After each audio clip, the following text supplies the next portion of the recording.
first and foremost, we're going to have the teams. Horseman versus Cotiger. No, not Cotiger right now.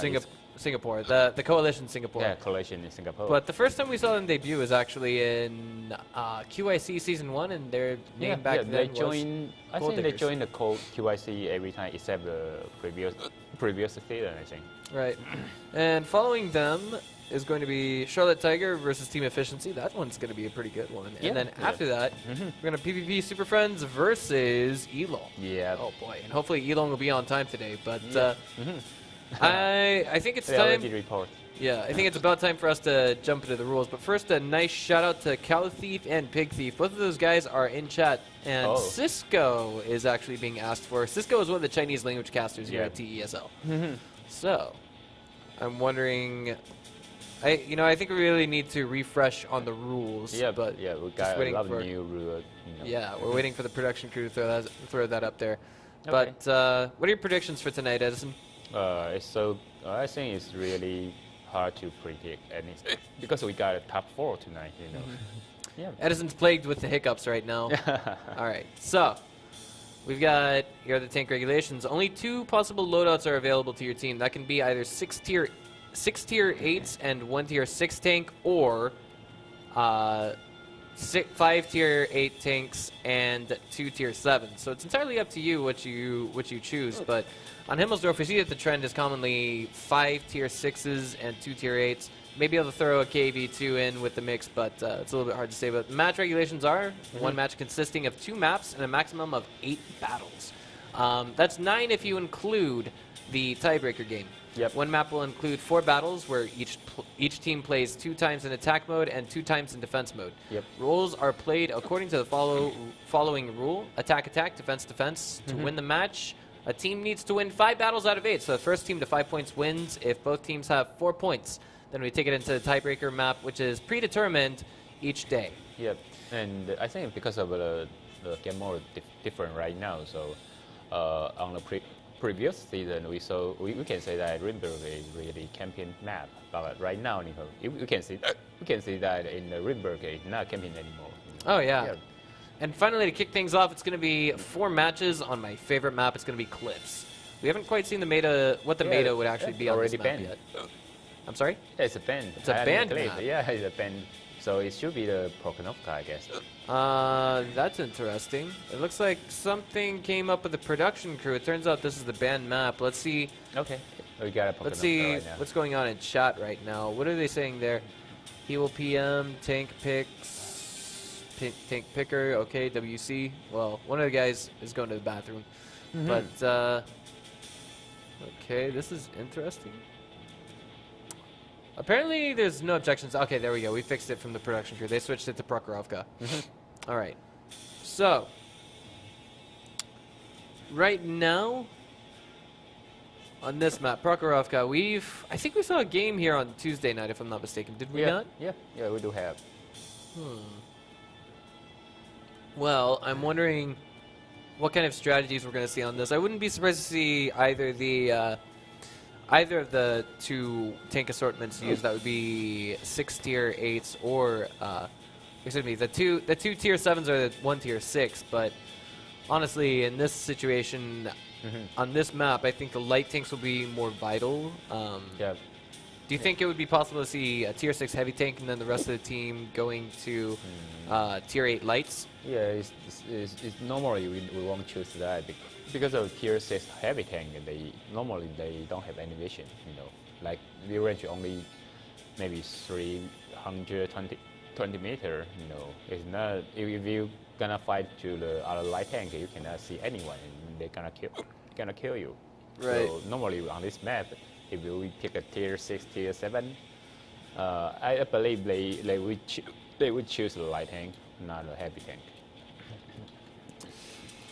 All right, so it looks like we finally got the tank loadouts being put into the game. It's going to be a single tier 8 thus far. Pershing, AMX 1390, 2 AMX 1390s coming out from, let me see here, from the Coalition Singapore. And yeah, they're still in tank selection, I guess.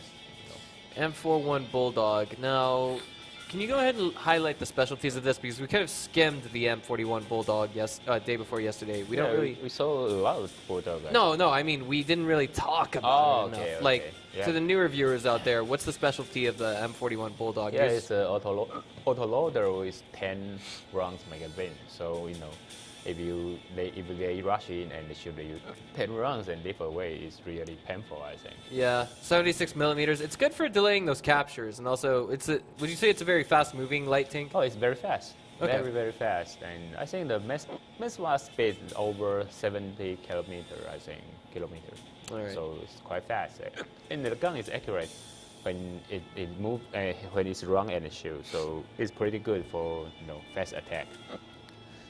Now, we do also have, it looks like, 3 RU-251s, an AMX 1390, and what on earth is this Tier 7 coming from Raymond 350? We got Aka Panzer. It's a Skull Panzer. Do you know the Panzer mid-tank on German? I believe so, yes? Yeah, it's a Tier 7 mid-tank, right? So on this one is a light tank with lower armor and with a better engine, so it speeds much faster. But normally on random battle, we do not say it very frequently because it's not that easy to control because of even it's a light tank. The body shape, I mean the size is quite big. It's totally a mid tank size, but it's categorized on the light tank because of the speed. Interesting. All right. But if it ran any I'm talking about any light tank with 4 speed, maybe it can run like 800 hit point. So Okay. it's really crazy, I think. All right, so the M41 Bulldog is also there for the Horseman. That's going to be Tommy Yu. There we go. Tommy Yu, yep. Using it. There's also a T69 joining the fray, and two RU-251s coming out thus far, an AMX 1390 from them as well. And what do you think that last tank is going to be from Gorilla? Oh, great. Maybe M13 or RU-251. One of them. I was leaning towards saying that, but I mean, Horseman seems like one of those teams that would actually switch things up. Or Tier 7. Yeah. I didn't Bulldog. see that. Yeah. It's all right. We got to get used to it, Edison. We got to get used to it. We're not trained for this yet. You know what I'm saying? I mean, like, this is the first season where we're not just using T1 Cunninghams. Yeah. At least what I mean to say, rather. Yeah, I forgot they got another Tier 7. Right. Okay, so here is 2 Bulldog, another one, only 1. Okay. So, here we go. Yeah, this first time I see the Skull Panzer there. So really curious how the Singapore team to use that.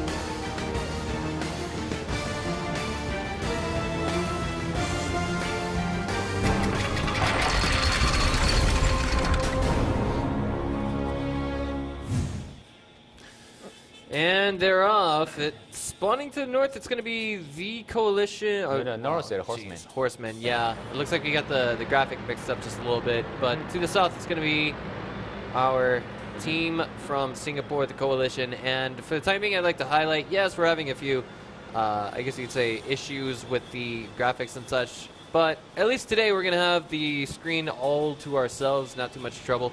And now both sides are rushing to the center of the map. Yeah, they look like Russian strategy in both sides. Okay, here we go. Oh, Flying Unicorn pokes out there. He sees Larax over there, and he does get a nice shot. TCST loses the quarter.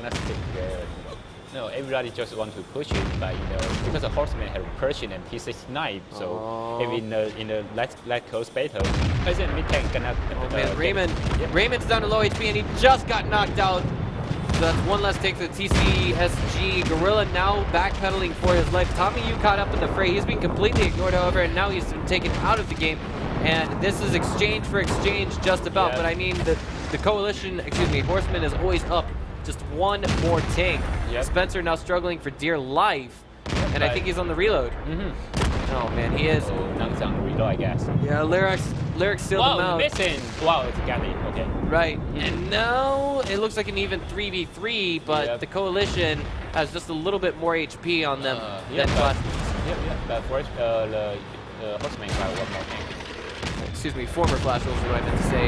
Yeah, CCSG, Crazy right there. I mean, he's in a 1v4 situation. It doesn't quite pan out in his favor, but there is one last tank, and that would be Baby 333. Yeah, but he got auto loader, Maybe he can, reverse. He's got to retarget. Faluso. He's missing now. Oh man, he's diving into a death trap. He gets the kill onto Faluso, but I mean now he's diving in on one more target. He did get the kill on that. It looks like. No, I'm sorry. He took Unicorn down to 81 HP. Yeah, but he didn't get the kill. Yeah, but on both sides they want to rush and play on the rush strategy. You have to think about your enemy got to mid tank. Mid tank got at least 200 more hit point HP and more high firepower. So sometimes you got a little advantage on that one. I mean the Horseman, the tank selection. Right. I mean it was kind of a little bit of everything. I like what we saw. It was a phonetic. It was a phonetic. What's the word I'm looking for? Exchange of firepower from both sides, and in the end, it looked like Horseman just had a little bit more coordination and a little bit more strength. Actually, considerably more, considering they still had what 3 tanks at the end of the game. 2, I think, to live. No, Unicorn. He had 81 HP. We couldn't see him, but he was still alive. Okay. But, I mean, even so, they're like, okay, well, if we have to sack Faluso to get this one last tank kill, we're going to do it. Yep. And that's exactly what they needed to do. All right, so, guys, we're going to take things into a short 2-minute break, and then after that, we will be back with game number 2 with Horseman on attack or defense? Yeah, no, again. Defense again. Same again. It's just that we weren't paying attention to it. So we'll be back in a couple of minutes, guys.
All right, guys, we are back with game number 2, and of course it's going to be on Parkerovka all over again.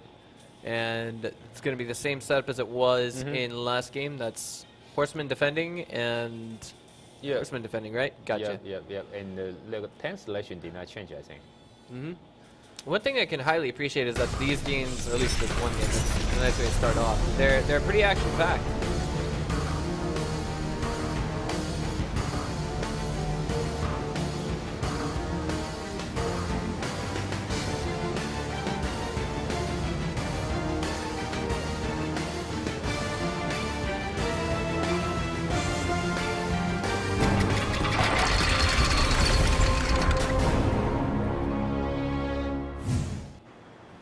All right, so as I was just saying before this game got started, game number 1 was pretty action-packed. I think we'll see something more or less the same in game number 2, and the loadout is pretty much, extremely identical. We don't see what tanks our teams have right now. Yeah, and maybe they're going to have the same strategy again. Yeah. But you know what? On the south side, because of there is a short here, normally on the south side you can benefit from the if the heel type is different from north and south. If the south side can use the heel, the yellow light there, normally they can do much better than the north side. But I think both teams love to rush. So an exchange of fire going down, and it looks like I don't think anyone's taken any damage just yet. But ooh, wait, just as I say that, we got Raymond down to 257 on his health bar, and he's in a lot of trouble. 905 on the Crazy B now, just taking a little bit of damage. 440 off of Gorilla, 798 off of None, and now Gorilla's 4 HP and gone from the game. He is the first casualty of Yoi Horseman. And now None looks like he's next on that hit list. 3 tanks diving in on him, but the rest of the team getting a little bit too zealous. If I'm not mistaken, that was just Fuso who fell. 194 left on Spencer TW. He's close to falling. 257 on Raymond in that exchange as well. 105 on the Dragon Chin, and I don't know who's going to lose this game straight out, but it's not looking like Horseman is going to win for the time being. I think the Singapore team already win this one. More or less. Let's give them the benefit of the doubt. Ram coming in, and he misses on Lost Baby. It's now Tommy Yu and his companion Flying Unicorn against the world. They're doing what they can. This is a 3 versus 2 scenario. They might be able to win it out with just the correct amount of coordinated fire. Do you see that, Ram? Yeah, now it's 2 versus 2. Oh, Tommy got sealed out just as I said that, and now it's Unicorn versus Baby 3334. The Coalition Singapore now getting mad coordinated fire. Shot at from both sides. There was nothing else he could do at the end of that game for Flying Unicorn. Yeah. And that was about 2,000 damage that we saw coming from that last tank.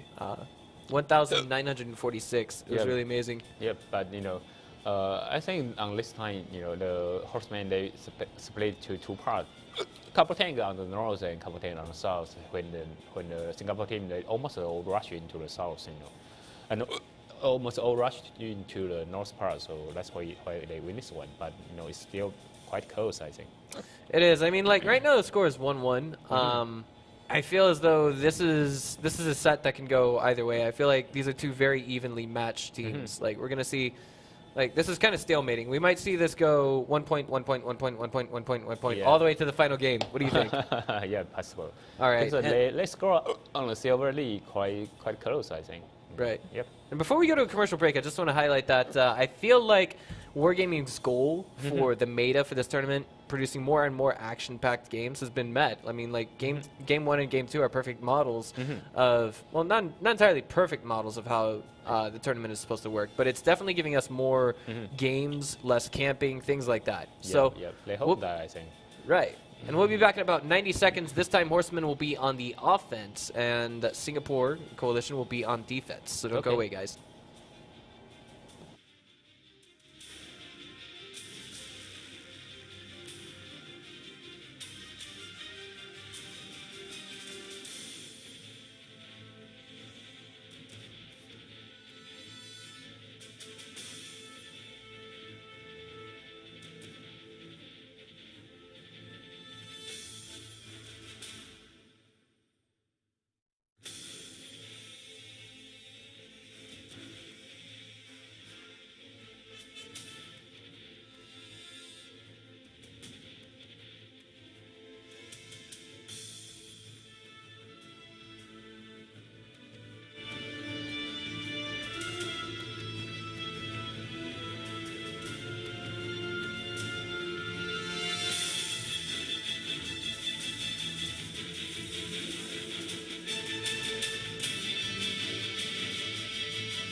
And we are back. This time we're going to have the Coalition Singapore on offense and Flash Wolves on defense. Or Flash Wolves. Horsemen. Horsemen on defense. Okay. All right, so let's see if the strategies change up just a little bit at all. From the Coalition Singapore, we still see a pretty heavy assortment of light Well, they just pulled out the tanks just a little bit, but yeah, I bet they're gonna rush again, so maybe they won't change. They won't change anything, you know. Maybe, you know. all right. I'm leaning towards saying you're right with that. I mean, like this is reminding me a little bit of the season finals from season 2. I mean, we saw nothing but action-packed games in day 2, or excuse me, day 1 and day 2. Oh, I know that you are talking about Elon versus Short Tiger. Oh, right. On the Poconoka, right? Right. Always right. Also, Cliffs, that game. Do you remember that? 5 RU251s. Oh my god. That was crazy. And I think most important part on the season final is a T49. You know, if the T49 miss, sometimes the team lose. You know? Yeah, it's really interesting, you know? I mean, like that's the textbook definition of miss your shot, lose the game. Yeah, because he got a 152 millimeter gun, so after the shot he got to reload like 16 seconds. Unlike meantime, you know, RU-251 can shoot in you four times. Yeah. So it's totally different story. If you miss, you're gonna lose that one. So do you remember that? I mean, like it reminds me of this this arcade game that you put 50 cents into in America, and it's called Silent Scope. Have you heard of it or no? Yeah, I don't know that. Okay. It's like it's like a gun game, but it's got a how do I say? It's like a big rifle that you look into, and you have to look inside of the scope, and there's a second screen inside of it, and you can see targets that are really far away, close. And if you there are a few missions where you would have like a silenced weapon, a silenced sniper rifle, and if you missed the shot, it would say you missed the shot, and the entire screen would go black for a short moment. Not really to punish you, but just like to put psych on it.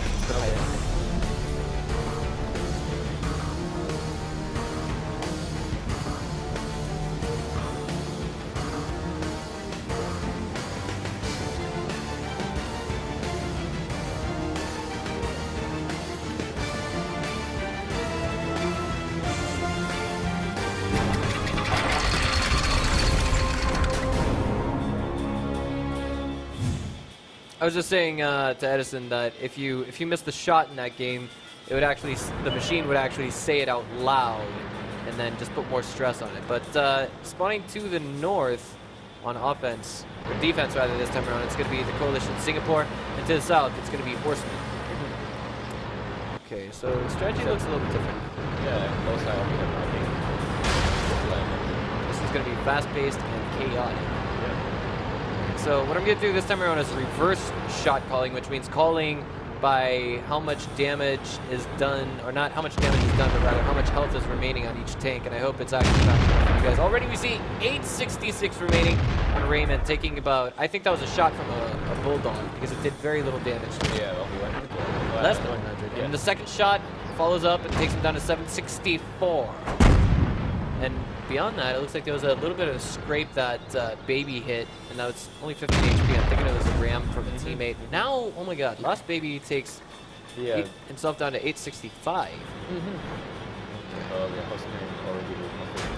Yeah. It's finished. And I mean, there's 933 HP remaining on Gorilla. So yeah, it's quite dangerous right now if the Singapore team, they rush the west part. You know, they cannot win this one. Really? Yeah, I mean, they rush because Horseman already spent two part. Okay, well, beyond that, Nunn actually took himself down to 921. Oh, wait, more firepower, 248.99, and Raymond is out of the game. Yeah. Now Tommy Yu's diving into it. He's only got, he's out of the game after taking half of his bar away. Roya Mia actually now down to 154 and almost gone. 90 remaining on Larix, and he falls simultaneously. That's a 1-for-3 exchange, more or less, in this present situation. Lost Baby now down to one last shot. Dragon Chen at 165 HP. The next game, or the next shot would take him out of the game. 838 remaining on Crazy B. Right? Yeah. Whoa. And oh man, 257 on Crazy, but that's it. The next shot will take him out. He's got, let's take him down. Okay, so it's 936 remaining on Baby, and that's it. I feel like Baby's been the one guy in the Coalition that's been alive for the last 2 games, and he's on reload right now, unfortunately. Yeah, now I know reload. Spencer's not going to give that up. Nice round there, I guess you could say. Nice, how do I put this? Like, trap, if you will. Making sure he can't get away. Yeah, I think the Singapore team, they missed the best time to attack. They stick on the waist part, but horsemen stand to split to two parts. Sometimes like a circle, but when you find your enemy on the two side, the best strategy for you guys is rush to one side, and because they have to maybe taking the 10 seconds to rescue their members. So that's the best chance for them, but they miss that, I guess. All right. So the score is now 2-1. The question is, are we going to see a 2-2 after this next game? Yeah, possible, I think. Maybe. Let's find out in 90 seconds, guys. Okay.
All right, guys, we are back with our duty to do nothing but feed you action-packed games. Now, I wonder what is going to happen here that's going to be different in game number 4. We're about to find out. We're at the loading screen right now, and I imagine the production crew is going to take us over to the in-game screen just about any moment now. Yeah, and then hit the top I saw the Singapore team, they choose a 2-scope Panzer, so maybe they want to rain their enemy, Wow, what's the strong point of that?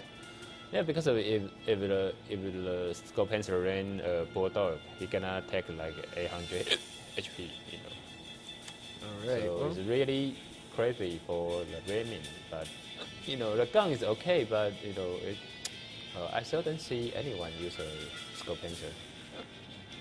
All right, so it'd be nice if the production crew hit tab right about now, so you can see what tanks there are. But both sides look like they're rushing dead center.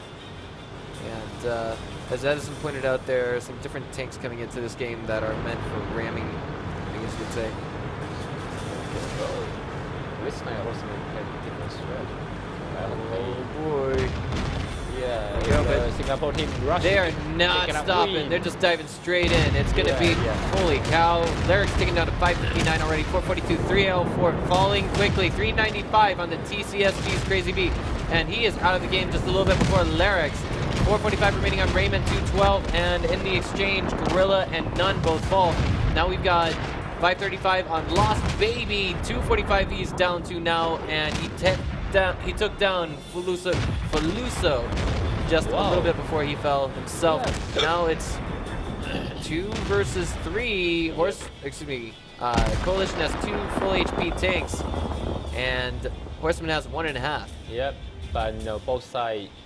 I think both are M30 under reloading right now.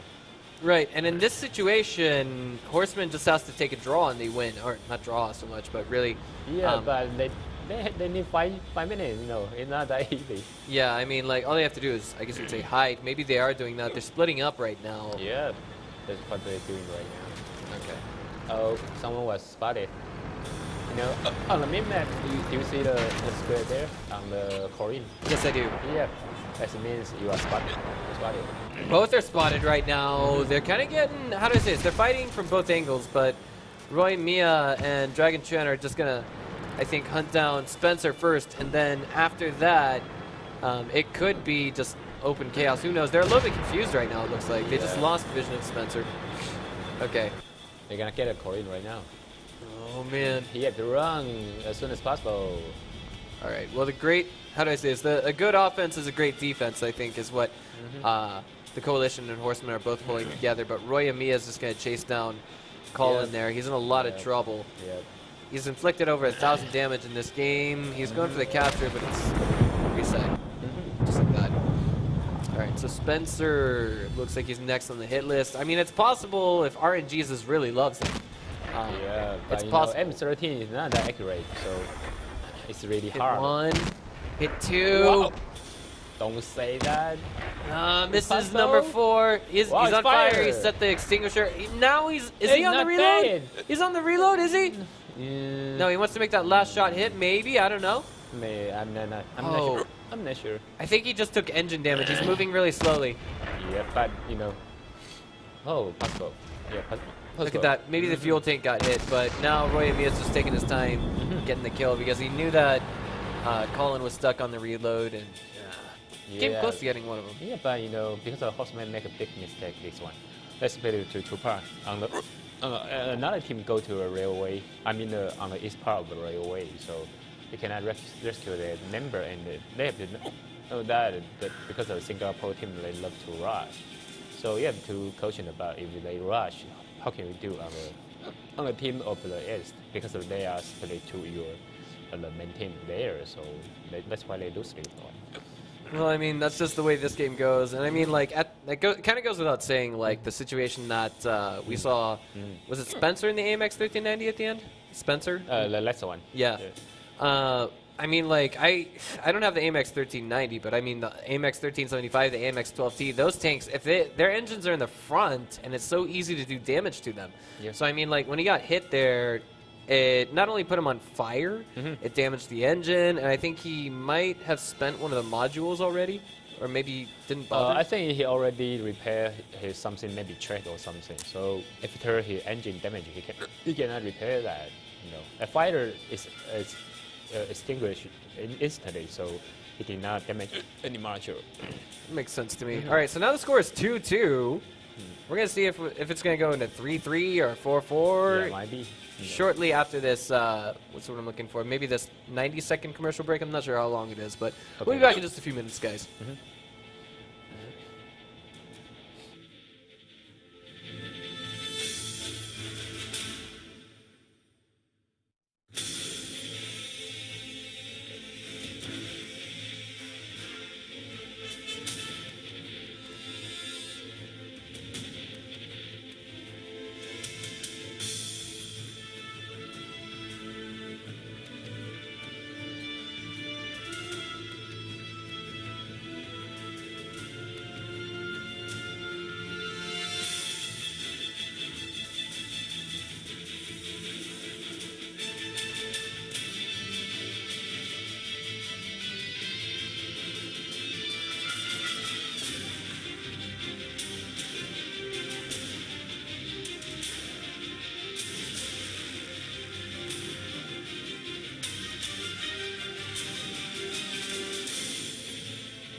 All right, guys, we are back, and game number 2 here is going to be on map number 2 is going to be on Ruinberg. The score is presently 2-2, and I wouldn't be surprised to see a 4-4 at the end of the day and a tiebreaker game. But, I mean, when we're talking about a new map, we're talking about completely different strategies as well. But thus far, I mean, Horsemen hasn't switched their tanks out yet, but maybe they're about to. We see that the Coalition Singapore is just about, they're in the middle of switching out their tanks. Yep. I think they are still on the map selection. Not the map, the tank selection maybe. I don't know. I think it's going to be two heavies and a considerable chunk of RU-251s and maybe some tier 7s coming from the coalition. Yeah, but I think gonna have more auto-loader on this match because of the map is probably it's quite good for the auto-loader. But heavy tank is possible. Yeah. Possible, not necessarily. Yeah, plausible, we saw the team efficiency. They have the just a single T-32 at one point yesterday, right? No, or the day before. No, they use a 221 tank go to this side, go here. Yeah, you cannot see that. Okay. Yeah, whatever. production crew made in Taiwan. Whatever. We're using an all-in-one PC to show you guys, I guess you'd say, some mini-map play-by-play. Yep. And it's, of course, very nice to have this technology. It's from MSI, guys. Go ahead and like them on Facebook. They sponsor TESL directly. And we are happy to be on board and cooperating with them. Okay, so thus far, I mean, like, we're still waiting for this. On this map particularly, there's many different strategies that can be employed. If I'm not mistaken, yesterday PvP versus team efficiency, we saw in one game PvP tried to rush the #1 capture point there at the north end of the map. The first match the PvP rush out to the capture one. Because they use a lot of light tank to capture, so I think the armor or the firepower is not that good for capturing because when you stay on the capture circle, you cannot face to your enemy, on really short range. So if you don't have any armor, it's really dangerous. All right, so thus far, I mean, we've got nothing loaded out just yet. What's taking these guys so long is I think the real question. Yeah, I think they pick a tank after only before they choose the map. I think only before the new match start. So on this map they have not choose any tank. So maybe they have to choose the 4 map. 4 rounds. 4 rounds. Wow. Yeah. Okay. So they could be doing that. It sounds like. I mean, when you stop and think about that's what I'm looking for. The amount of thought, the amount of strategy that goes into games that are being played. I imagine that what happened was the guys at the Coalition and Horsemen were both practicing all day yesterday, and they thought, okay, well, on this map we'll do that. On that map we'll do this. And this map we'll do that strategy. I think they are they are so familiar with each other because of Singapore team most of them from the SNTR. And the Horsemen from the IF, so both teams are so they are friendly clan, so most of members know each other, and they always practice, have a practice training. So even on the tournament, it's somewhat similar to the training style, I guess. All right, well, let's see how things. I mean, like, we're just waiting for them to get their ticks out. And for the time being, I think, how do I say this? We just got, how do I put this, a limited amount of time. Maybe it would have been okay to take it into a 5-minute commercial break, but I mean, it's going to take us a while to get through this little, I guess you could say, doobab or doodad of wait and contemplation. Round 1 is typically when we see the strategies revealed and employed, but round 2, we might see a counter strategy to that strategy, but as you said already, Edison, I mean, all four rounds tanks are pre-selected before the rounds even begin. Is that right? Yeah. Okay. Maybe. No, normally, I'm not talking about this season. On previous season, the tournament team will choose the tank selection since before like 10 or 15 minutes from the game start. So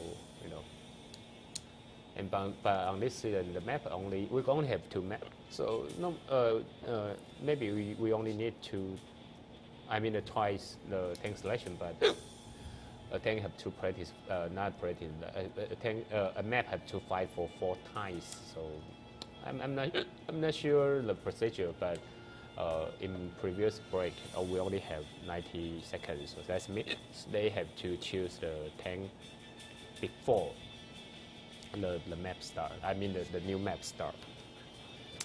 All right, well. It means they have to pick the 4 rounds tanks.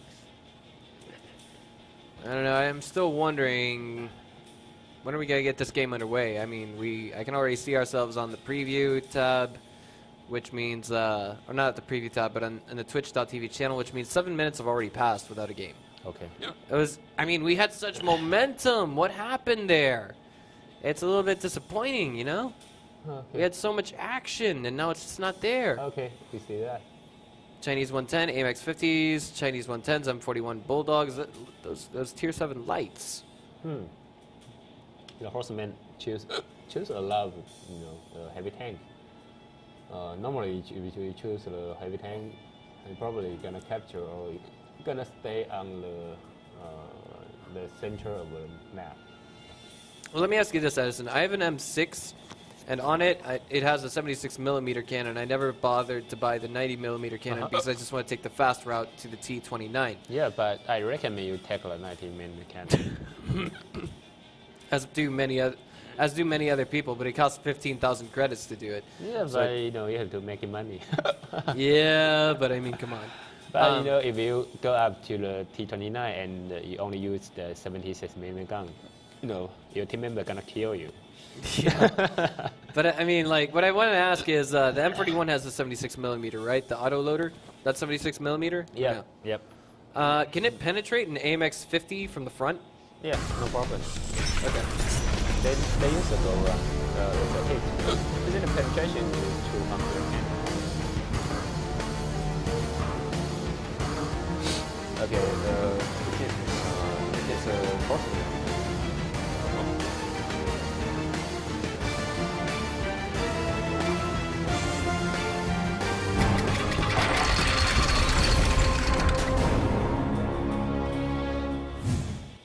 Edison was just saying at the loading screen that firing gold or firing heat can penetrate and do damage to AMX 50s, but maybe not too terribly high, right? Yeah, that's it. That's not hard. Or the horsemen choose so many heavy tanks, so they have 2 routes to offense. The first one, the second one is go here and stay, and use the light tank go this side. But they choose the first one's surge, I think. And they are off. Yeah, they're gonna go here, capture, and the 2 light tank. I'm not figuring out what's going on there, but maybe watching for backdoor attacks, people trying to sneak by them, maybe. But the capture's been initiated, and we found out recently that if you do go for that separate capture point, you're actually going to not contribute to the capture as a whole, but get a different one. Hold that thought. Roya Mia is in a lot of trouble and taken out of the game first by Horseman. Yep. And the true Chinese 1 tank gonna capture, and they use the M50 as a sniper. Oh boy. Okay, I think the Singapore team, they gonna use the Chinese 1 tank go here and watch the capture circle, and they use the M50 as a sniper to reset the capture. That is some clever thinking from Coalition, and one way to play when you're down. Yeah, but problem is here. We got 2 light tank here. We're gonna snipe him. Oh man. So this is just a game full of mind games that's already been, how do I say this, 30 seconds on the capture, almost halfway there. Spencer getting lit now, and he is really in a lot of trouble. Baby getting lit, as you already pointed out, Edison. He's down to his last shot. Yeah, Luso seals him out of the game. Yeah, the 2 are gonna kill the light tank there. Oh boy. Now they're bringing up the tactics, but it just doesn't work. The AMX 1390s took down, the T54 and the AMX 1390 took down that AMX 50. The capture is still being stalled though. It's still about 50%. Yeah, they're gonna kill light tank first. Yeah, Larix is doing what he can, but I mean, so far in this game, there's only been 1 tank that has fallen from Horsemen, so solid offensive from our Taiwanese Titans. And now Larix is now getting pushed back just a little bit further. If he takes even 1 more hit, he's out of the game. Spencer comes around and seals his fate. The capture will continue. Crazib, TCSG now is the last AMX 50 on his team. Yeah, he said he should. And he just got taken down. Yeah, he got served. It's all up to Sean Ghoul here, but I mean, the capture, it's been sealed out. I don't think there's a saving this game. And Horseman takes game number 1 here on Ruinberg. Okay. I think that's the first time we've ever seen a capture since this entire tournament began. Yeah, because of the Singapore team do not have the ability to reset a capture, and Horsemen don't want to kill everyone. Normally, Not I recommend. Normally we kill every tank. because of you got more hit point. You know, if you go into a tiebreaker, you can choose a defense or offense side. You know. Right, that's a better way to think of it. But I think maybe Horsemen got a little bit lazy. They're like, no, let's not gamble. And then some of the guys, they're probably yelling at each other on raid call, like, you think you're a hot shot now? You think you're better than the rest of us? Yeah, but you don't need the capture. We need the damage. You know, that kind of thing. Yeah, but you know they are friends, so maybe they don't want to do that. Yeah, maybe. Okay. All right, so the score's now 3-2. Do you think it's going to go 3-3 after the next game, Edison? Yeah, possible, you know. Possible. All right, well, that's the way it pans out. We're going to take things into a short 90-second commercial break, and we'll be back with game number 6. Yes, game number 6.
All right, guys, welcome back. And for those of you who may have been just a little bit visually impaired, the score is now 3-2 in favor of Horsemen. And Edison says it is possible that we could see the score go to 3-3 after this game number 6 here on Ruinberg. Again, it's going to be Horsemen on offense and our Singapore Coalition on defense. And yeah, and this time the Horsemen choose one more AMX-50. One more AMX-50. Yeah, so they have less light tank. Huh. So, all right. For Horsemen to get the win here, they have to either capture or kill the entire enemy team. So maybe they've got, you know, a different line of thinking with the strategy that they will employ here. Yeah. And the Singapore team have one more heavy tank, so that means they're gonna put more firepower to defend the capture circle right now. All right. Well, thus far from TCSG, we've got 2 AMX-50s. What else is coming out there? An IS-3 and a T-37. So they're going with the 6 tier 8s, Yep. one tier 6. Yep. Try saying that 10 times fast. Oh, It's a little heavy confusing. setup. And the T-37 is just going to take the role of a scout. It can do some damage, but I mean, versus those heavies on Horsemen, I feel like it's going to be a lot of missed shots, a lot of bounce shots, if you will. That kind of thing. Yeah, T-37 is, you know, on the phone side, it's really hard to penetrate at Chinese 110, you know. Because it's a tier 6, it'll go wrong, the penetration will go wrong, it's like 190, but it's not enough to penetrate the Chinese 110, so... All right. Well, we just have to wait and see what is gonna happen this game. I mean, like, clearly, you know, with that extra AMX-50 coming into the mix, there's a change in strategy in mind for Horsemen. Yeah. I'm not sure, but maybe they're gonna play on the middle this time. Maybe. I'm not sure. Yeah, the one tank that they don't have this game that they had last game was the T-54. Was that a German tank? T-54 light tank is a Russian tank. Russian light tank. Gotcha. Okay. Yeah. So here we go now. Yeah. Getting into that game, guys. Here comes game number 6. Hype! Game number 6. It already started. Right. Okay. Come on, production crew. Come on. Okay. There we go. All right, so spawning to the western center city side of the map, it's going to be our team, Horsemen on the offense, and on defense, yet again, it's going to be the Coalition. Can they or can they not pull out the win here in game number 6? Okay. We're about to find out. Let's see. Oh, the Horsemen gonna go here, I guess. All right. It's a different strategy than another side. If you use a 2110 on this corner and this corner, it's really, really nice for defense. And you use a M50 if they don't go here. And Chinese 110 just draw up torrent and try to shoot here and use the M50 to support fire here. Right hand goes to the south side to scroll your enemy. It's really easy to kill this part. Right, and the Coalition is actually on the defense right now. There's already some tanks piling into that capture circle, but I think that's just to yank the chain of the Coalition. The split here from the Coalition is not so great. TCSG's Larix is actually getting super locked out. He's down to 803, 603 on his HP, excuse me. And it's looking like it's not going to go any higher. It's down to 198. It could actually just drop out completely. And the Horseman gonna go here, you know, and sniping the attack. Baby 334 down to 133. Next shot will take him at 850 left on Dragon Chuan. It's going to be 1203 on Shangul. And no one else has been dropped. Conversely, coming from Horseman, it's going to be 598. 1007, 772, 131 still on Baby. He's alive and breathing. Yeah, and the Chinese 110 there, no one can penetrate him because the torrent is, is almost unpenetrable. 201 remaining on Shangul before he fell. 132 left on Raymond, and now out of the game. 580 remaining on Dragon Chuan. 270 now as he takes one more to the face, and he's gone from this game. 514 remaining on Roya Mia and getting chased down. I feel like this it's not going to be a recipe for success. It's far from it, in fact. But as long as there's a will, there's a way, and he'll keep fighting. But Flusodes was the only player that fell for Horseman in this entire game. Yeah, but on this match, you can see that it's not that close on the previous 2 matches right now. So even Singapore team, they win the next 2. I think the Horseman cannot stand on the defense side. All right, and for those of you, I mean a damage lead. Okay. Right. And I mean, for those of you just now tuning in, the meta has changed. So now with Horseman reaching 4 points, that means they're either going to go into a tiebreaker game and win or lose there, or they can win the next game or one of the 2 next games, and then they'll win the entire set that they played versus the Coalition Singapore. Okay. So we'll be back here in about 90 seconds, I guess, with game number 3 on Ruinberg, which is actually going to be game number 7 of the entire set. So don't go away, guys.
All right, guys, we're back with game number 3 on Ruinberg. Game number 7 of the set. If we do manage to see Horsemen win this, then that means, boom, the set's over, and we take things into our next set, which would actually be between Charlotte Tiger and Team Efficiency. That would be I think quite the action-packed set to watch. Yeah, but no, until right now, we got a 6 rush game.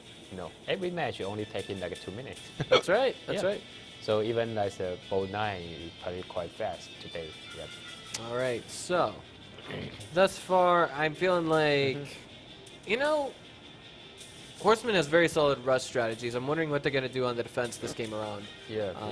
Maybe they are not that good on defense on this map, I guess. Really? Yeah, and since not yesterday, on the Tuesday, we saw the assault team about the team efficiency. On this map, the assault team wins 3 times.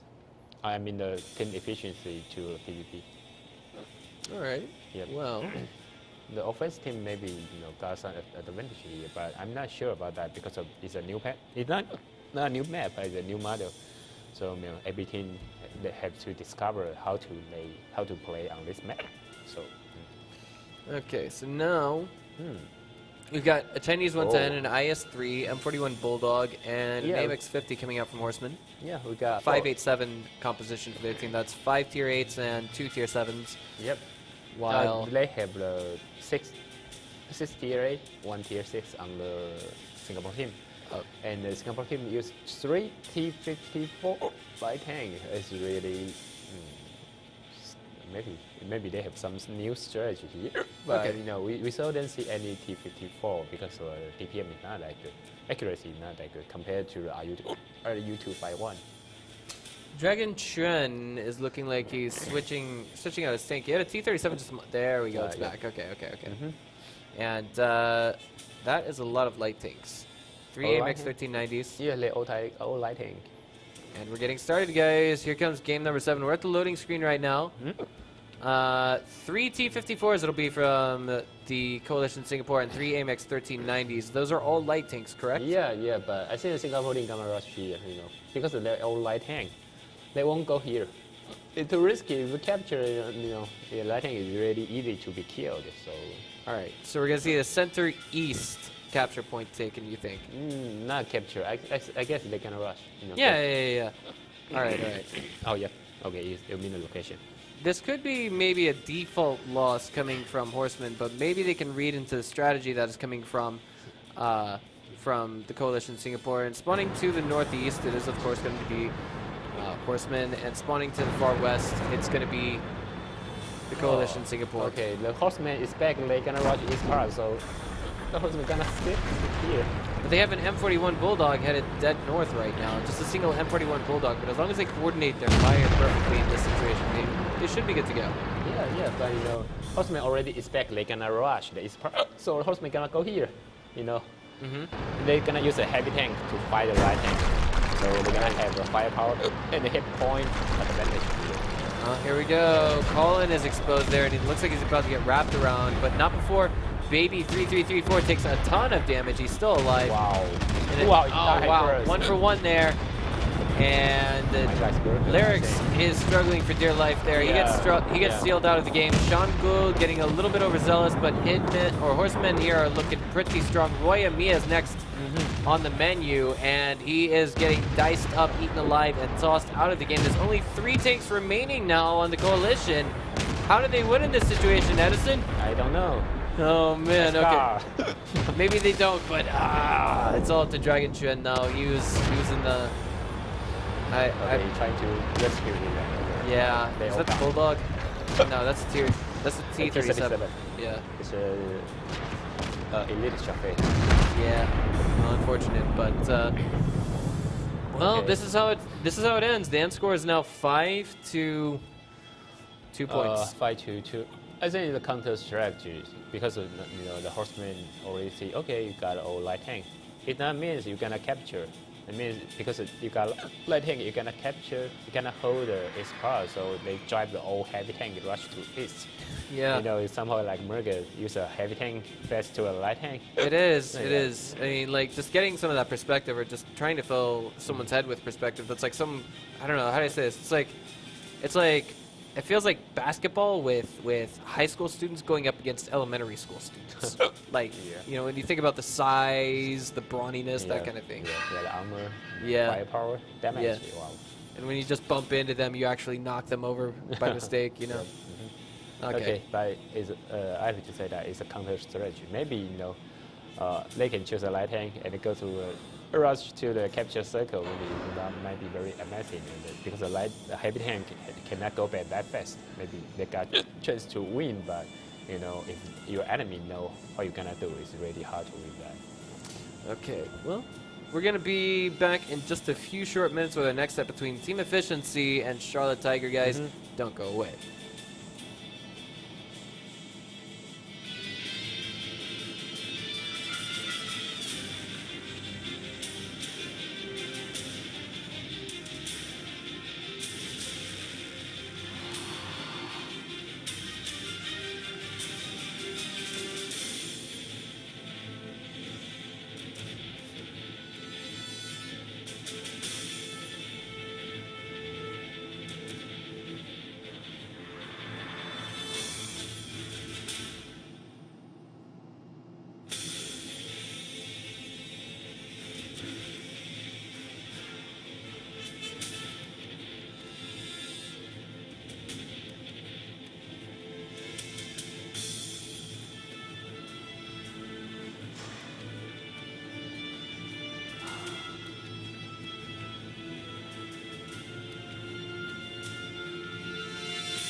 All right, guys, we are back, and for those of you who may have been, again, visually impaired, we've got Team Efficiency going up against Charlotte Tiger. Now, I really think this is going to be an exciting match. It could actually make it to the tiebreaker. Yeah, but you know, as a Hemmelsdorf. Hemmelsdorf. Yeah, map number 1. I feel it's become the most campaign map, you know. I'd have to agree with you on that. I mean, there's no getting around that. It's been that way ever since Season 1 and Season... Well, actually, it got really hardcore in the camping phase in Season 2 of this year. But I do want to say that we could probably see anything in this. I think it could be a 2-2 at the end of the day.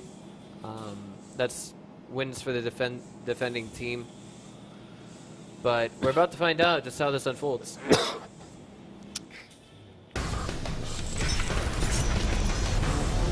Production crew, please hit tab. You can see tanks. Actually.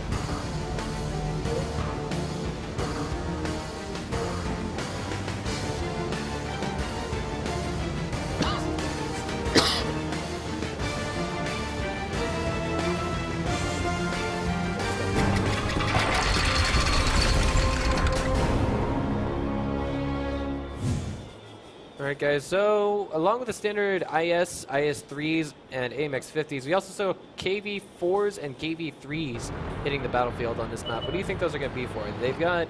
I know the KV-5 has some absolutely bombastic armor. Yeah, but you know, KV-4 has really sick armor, so the firepower is weak. I have to say that the firepower, the DPM is low, but you know, it's like a tier 8 mouse. Ah, okay, so okay. The armor is really nice, so that's why the team deficiency use a KV-4 as for defense. You know, it's a they are in the defense side, so they choose the excuse me. They choose the slow tank with thick armor. They don't have to trace the enemy because they are on the defense side, so they just choose the KV-4. As a tier 8 mouse, stand on the here and here.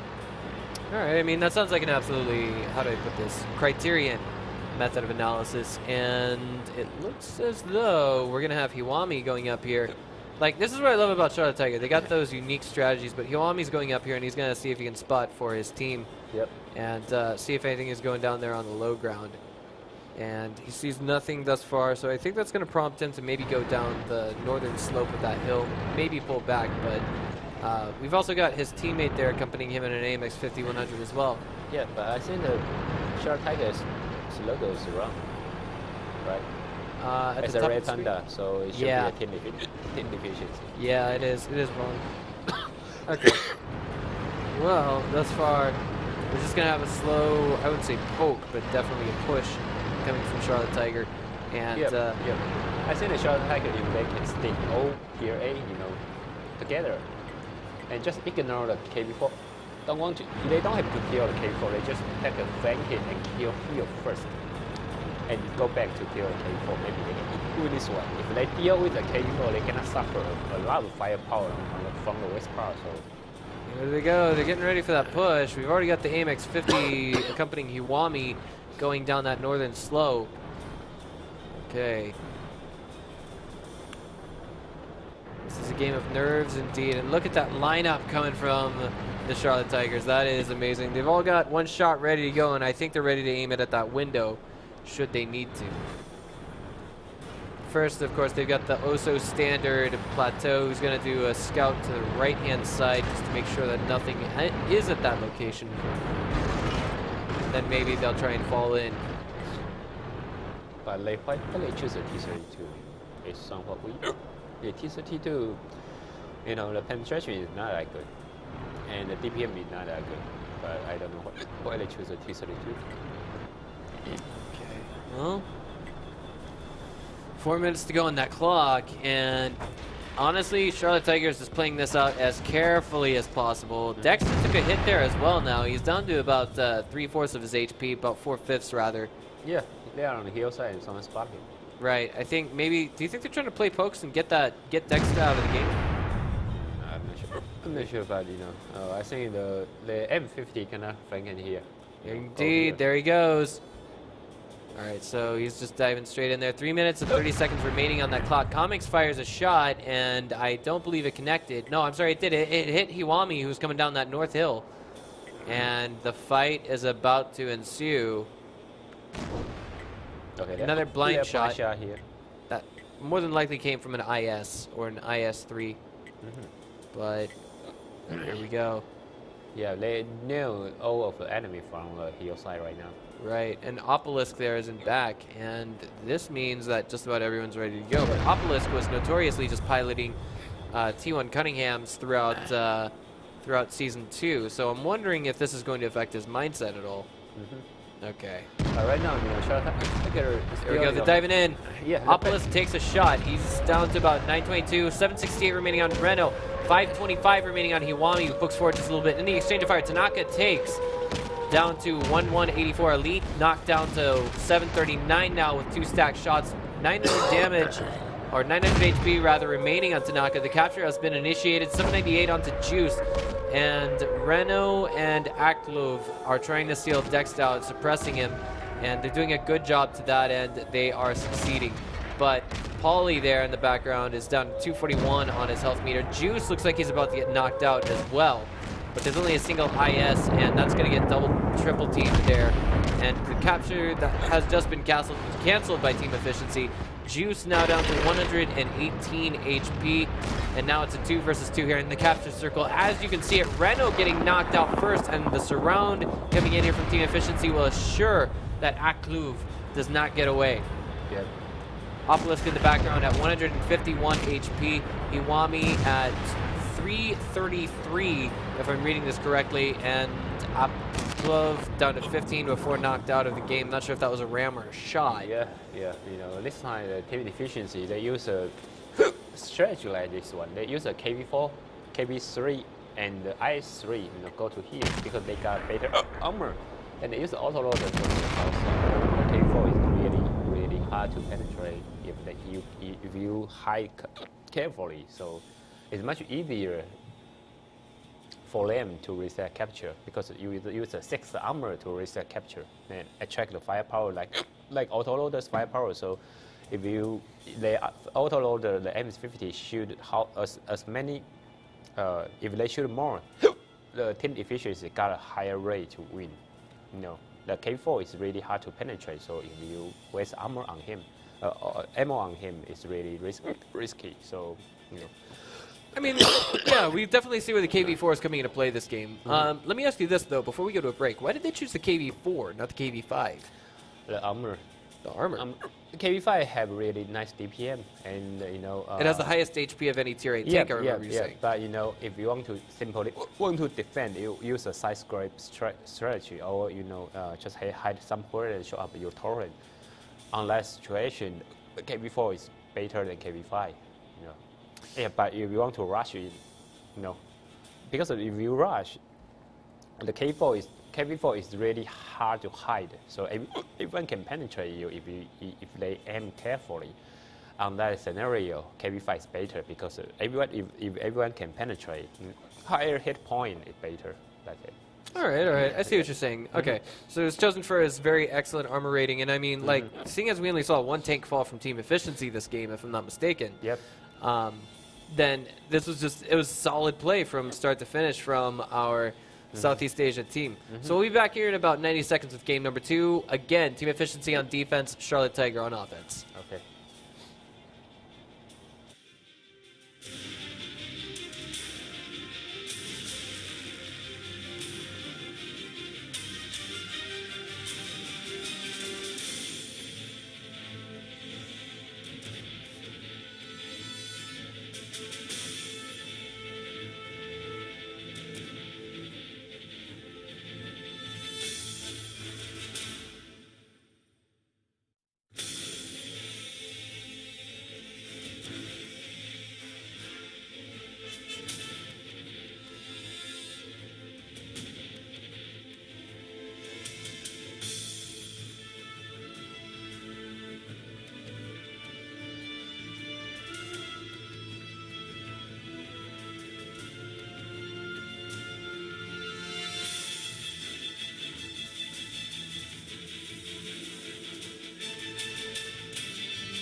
Day2. Once again, Charlotte Tiger is going to be on the offense, and we're going to have team efficiency on the defense. Looks like it's pretty much the same tank setup coming from Charlotte Tiger thus far. You know, I'm thinking about Sunset. Maybe they're gonna cut 2-2. You know, I bet the Charlotte Tiger gonna have the same, not the same, similar setup.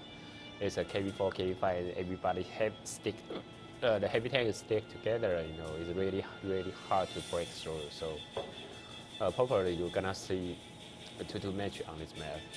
All right, I believe you. I mean, that's basically how map number 1 went for Horsemen and the Coalition, but let's see how things pan out here in game number 2. We've got team efficiency on the defense, scrambling to get where they need to be, spawning to the north end of the map. And now, spawning to the southeast, it's Charlotte Tiger, and we see that they've got solid coordination, again, all the way across the board.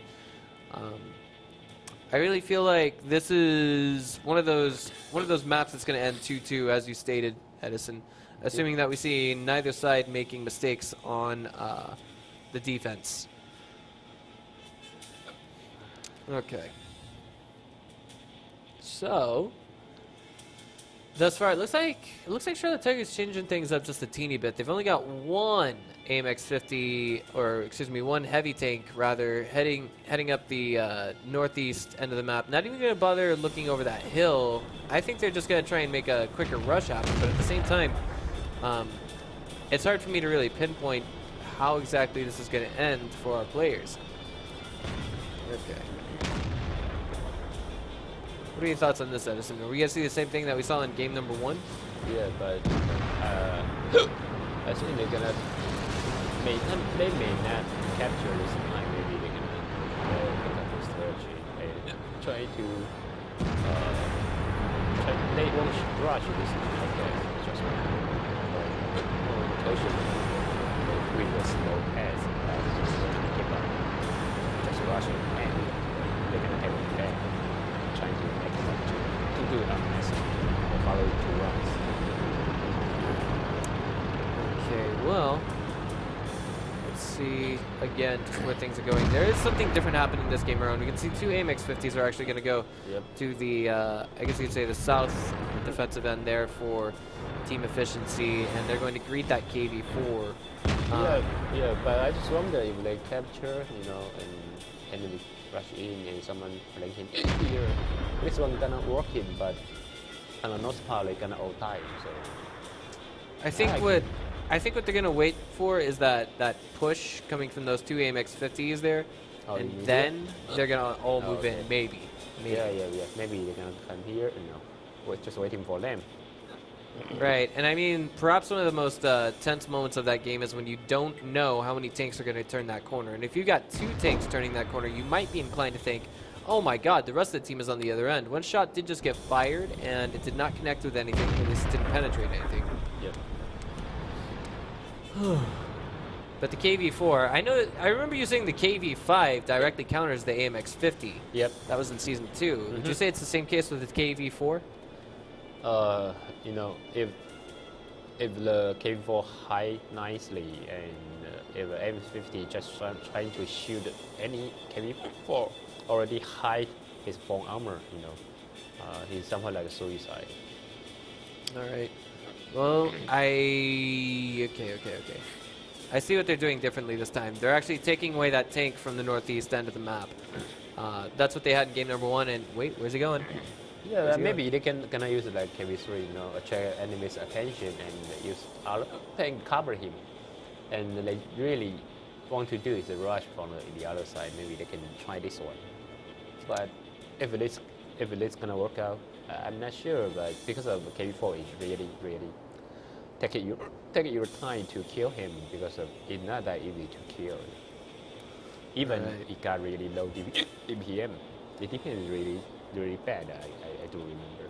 AMX-50s are all repositioning. They're getting ready to go down that 3 line from the same hill, not the same hill, but rather the same angle that we see Polly, Shinozaki, and Hiwami are at right now. Okay. Yep.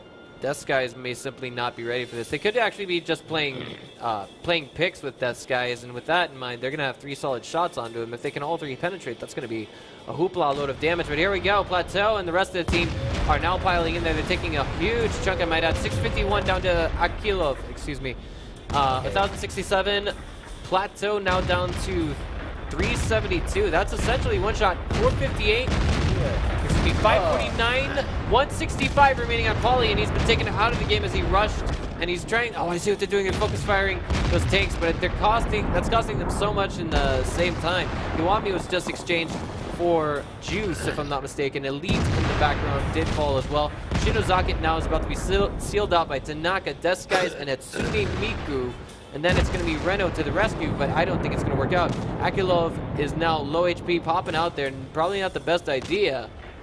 But for the time being, it looks like Team Efficiency is hot on the defense again. 4 tanks, and those tanks all on Charlotte Tiger are low HP. Akilov down to about 1 shot. Hatsune Miku is going to try and focus him down as opposed to shooting what's in front of him. That's Opolis, and he is now unloading hell on Hatsune Miku. In the background, Pauly fell as well. And now, the last and final tank, if I'm not mistaken, was Reno, who's out of the game. But you know, I still feel maybe on the north part, Charlotte Tiger can play a little bit like pick-up style, use a heavy tank on the north part. And just trying to attract attention, attract the N50's ammo, because the team efficiency still have 2 auto loaders, so if they can consume the ammo first and use the M50 rush from the west part, maybe it's gonna work out, you know. But it still depends on how do you attract enemies' attention, how you can take how many rounds on the M50, you know. All right. Well, I mean, that's I guess you could say it's kind of game number 2 in a nutshell. We saw Team Efficiency solid on the defense. The question is, can they crack can they crack Charlotte Tiger while they're on the offense here in game number 3? Okay. It's going to be Charlotte Tiger on the defense and Team Efficiency on the offense. Don't go away, guys. We'll be back in just 90 seconds.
All right, guys, we are back now, and with Team Efficiency on the offense, let's see what tanks they have right now. Not all of them are final. We're already seeing the standard loadouts, 5100s, a T-32 coming from Charlotte Tiger, but they're on defense. I'm not sure, but maybe it looks like it's still on the tank selection. I don't know. I mean, they didn't have 2 T-32s in the first 2 games, did they? So they have 1. They had 1. They have 1, but you know. Someone called that out in the chat. I might add on Twitch. They said, am I seeing this right? A T-32 on the offensive team? You know. T-29 I see from Opolis. I hate T-29s, I really do, because every time I shoot the turret, it bounces. Yeah. Every time. Yeah, the torrent is really thick. It got a really, you know, really thick app mechanism. Right. Like 278. You know, 278. If you got some angle, it's something like it non-penetrate. And Team Efficiency is going for a Tiger, it looks like. They've got a KV4 on their team as well, going with the offensive. Still 2 KV4s and a KV3. I feel like the KV3, like with a 90mm cannon, it can be. No. Huh? This is 122. No. I mean, I'm sorry. Using the AMX 445 versus the KV3. Yeah, KV3. I mean, I can fire a lot of shots that penetrate it. Yeah. That's just a tier 7 tank, and it's not even an autoloader. No. Yeah, All but right. you know, the KV3, it got a 122mm gun, so you know, it can make a lot of damage, but it's quite slow. It's slow, really slow tank. All right, so decent firepower and even more decent armor for the tier level it is at. Yeah, armor is not bad, but you know, if you aim carefully, it's not that hard to penetrate. You know. Okay, well, 3 AMX-50s, 2 T-32s. Yeah, we already in the game already started, but you know, okay. Yeah. 3 AMX-50s, 2 T-32s, a KV3, and a T-29 coming out from Charlotte Tiger. It looks like they're going with some kind of a, obviously a heavily armored defense, but the T-32, I mean, if I imagine that thing is a bouncing shell magnet, if that makes sense. Yeah, but you know, they use 3 M50. I think about something because of.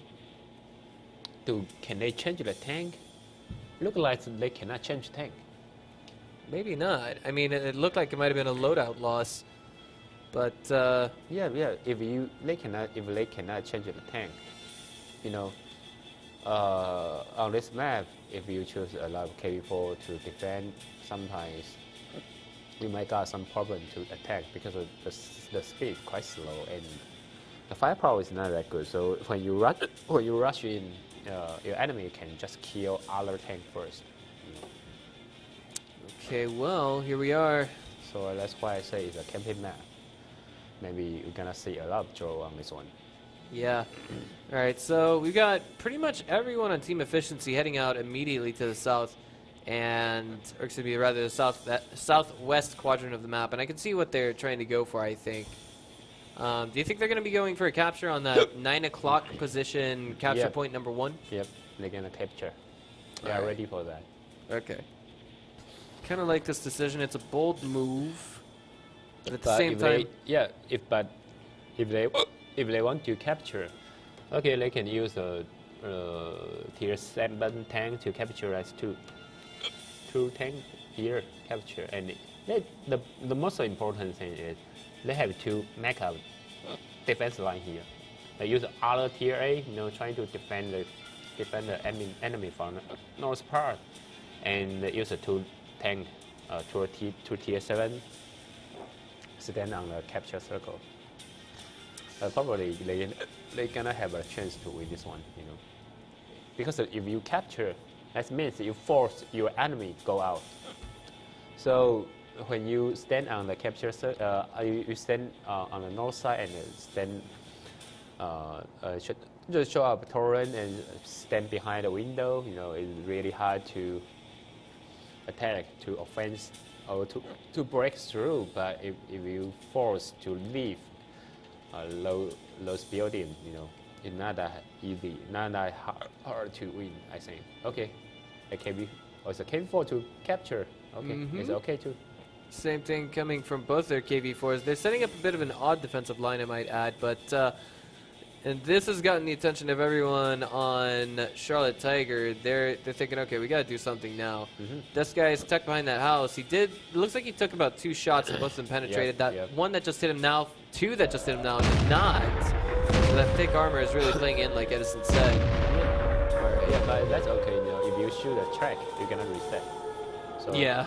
You can keep the reset here, reset, you know, and 2K4 gonna stand in. And I think the goal here from Team Efficiency has been made clear. They're trying to bait out so much firepower, and then with them shooting at Death's guys, they're actually forcing them to be revealed, and thus they're getting firepower on valuable targets here like Kiwami. He's now down in HP, but at the same time, Hatsune Miku now is down to 445. Yep. There's another cable here, you know. Alright. So let's wait and see where things pan out. I mean, like, this is kind of, I wouldn't say anticlimactic, but this is clearly showing Team Efficiency that their strategy at 3 minutes in and not quite getting, I would say, close to getting fully captured. About 25%. This is saying, okay, this isn't quite cutting it. We have to do something else. And there's a Tiger 1 and an AMX-50 now moving across the map. They're waiting for those guys to come in for a flank. Look at the Tiger 1 on the minimap. Juice is piling in there in his AMX-50. He's getting ready to go toe-to-toe with Plateau. Yeah, but you know, T29 here is not that hard to shoot a track on the KB4 if he use a high exposure run. So Capture at 50%. There we go. It's going to be 2 versus 3 in this scenario. Renault turns the corner, immediately gets lit. Shinozaki is put out of the game with that Tiger 1 excellent positioning. Volley now down to about a quarter of his HP. Amazing coordinated fire as we see Juice, Elite, and Comics knock him out of the game. It's now Renault versus the world at Charlie Fiver. And it just doesn't pan out. 30 seconds remaining to get that capture, and I don't think team efficiency is going to budge, but I would say that a draw scenario might be viable if we can at least see first a reset coming from Charlotte Tiger.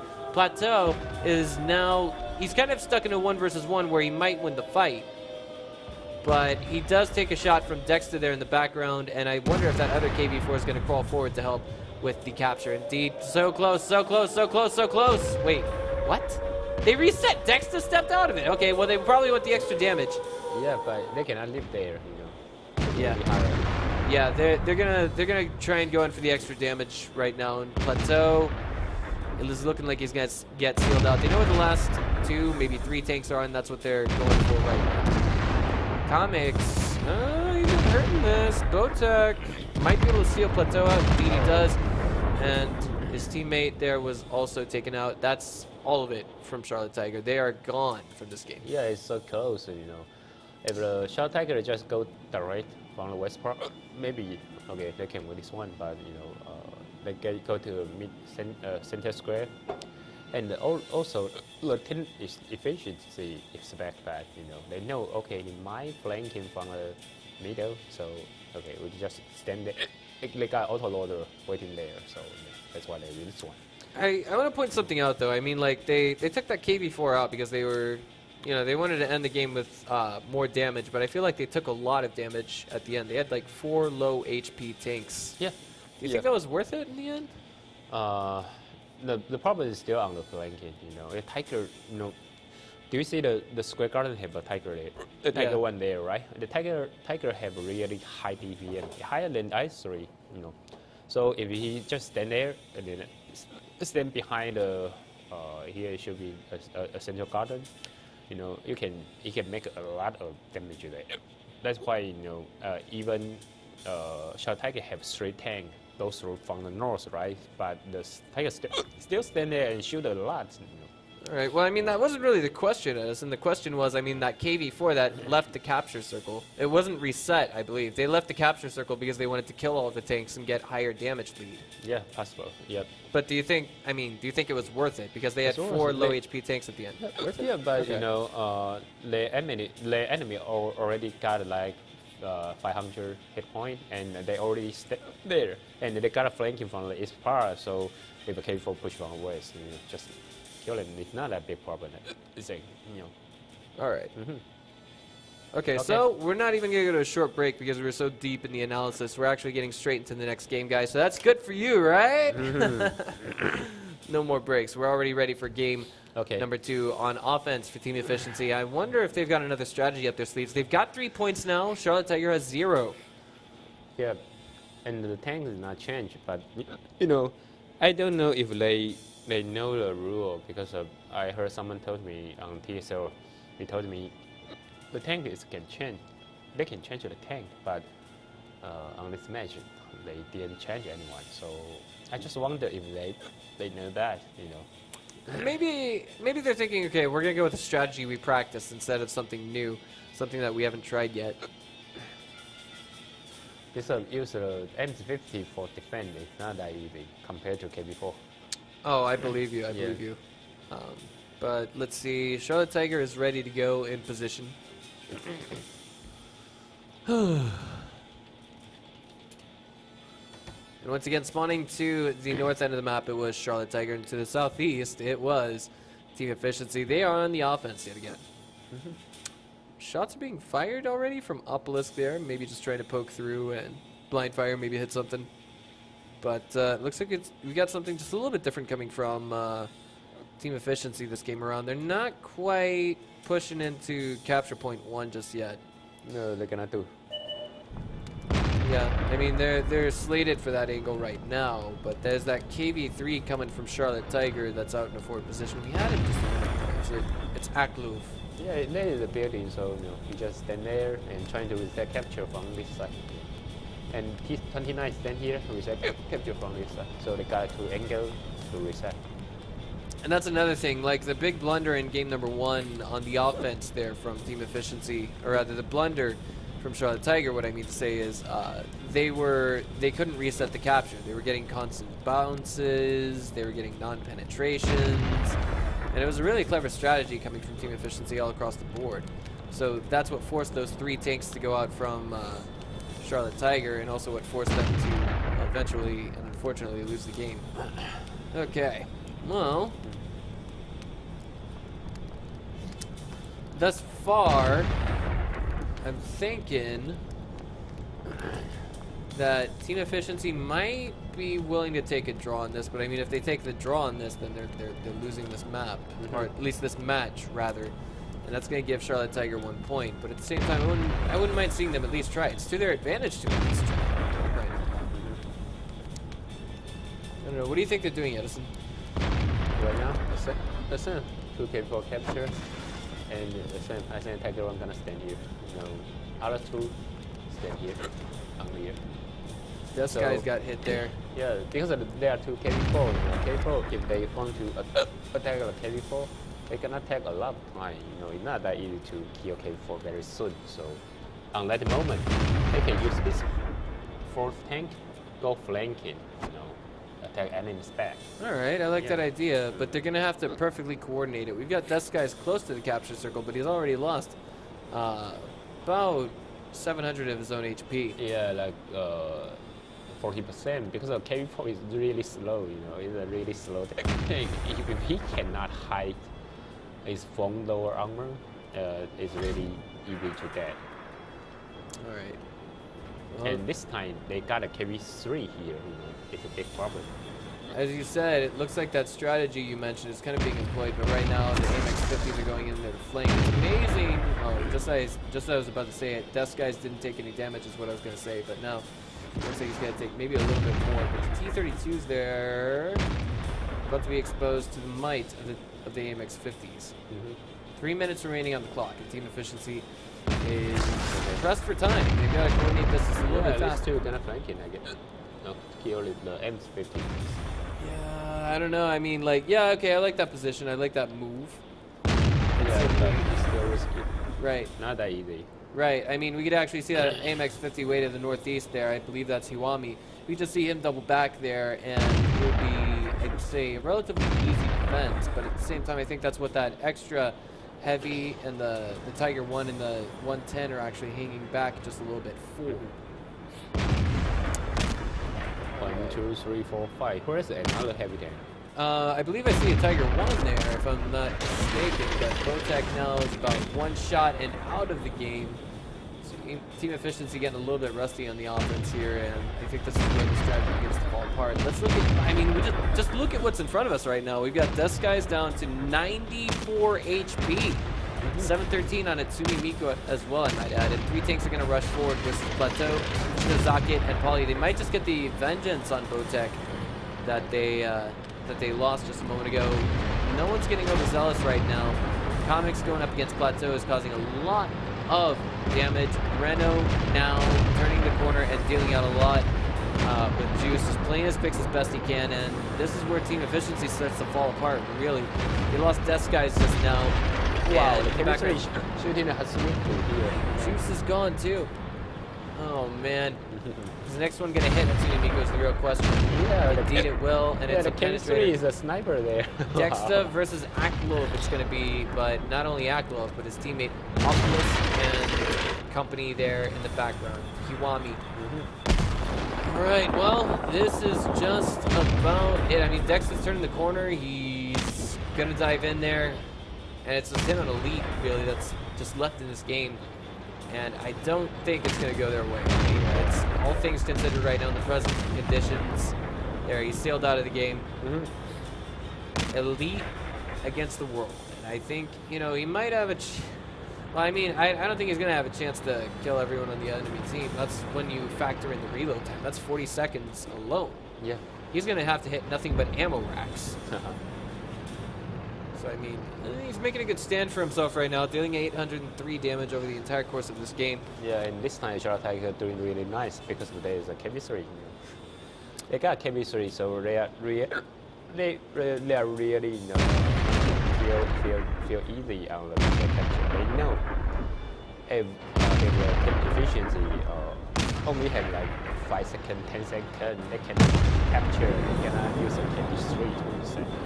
They don't want to go out. Everyone just stay up in the north part. You know. 5 tanks Charlotte Tiger had at the end of game number 4 there. Mm-hmm. So I believe we're going to take things. I mean, like, I don't think we need to analyze this too terribly much. Yeah. But I mean, I think one thing that spoke volumes from Charlotte Tiger was at the beginning of the game, they put that KV3 in a forward position where it makes it difficult for the tanks to get capture point number 1. Yeah.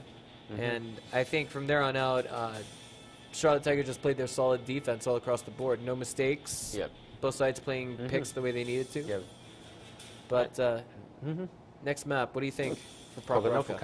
Okay. Maybe you're gonna see a rush style on the Charlotte Tiger. You know, they are doing really nice on rush because their focus fire really nice. Oh, absolutely. That's what we remember from Season 2 finals. So we'll be back here in about a couple of minutes with game number 1 of map 2 Prokhorovka. That would be who on defense and who on offense?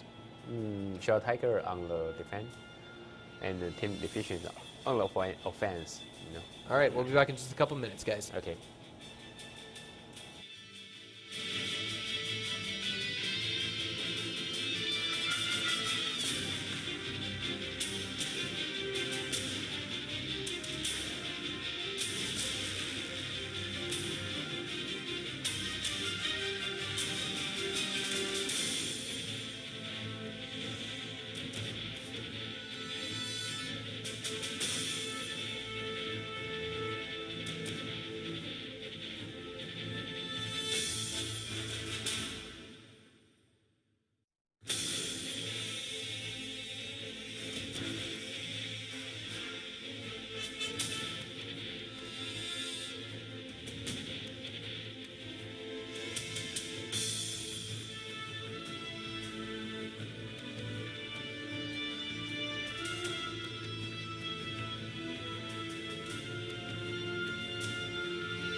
All right, guys, we are back and just about to dive into game number 1 of map 2 Prokhorovka. Yeah, they choose tanks so fast. You know. Indeed, they did. Okay, that's nice. I think maybe we have to broadcast it until midnight. Maybe, maybe. Okay, so it's going to be 686 coming out from Charlotte Tiger. That is to say 6 tier 8s and 1 tier 6. And then from team efficiency, we're going to have 587? 58. What? They got a tier 7 and a tier 6 right now. That's not right. I think the Hazumiku not choose yet. The KV3 is not possible to use on this map. So, All right, so maybe it's 686 coming from them as well. What I mean by that is 6 tier 8s and 1 tier 6.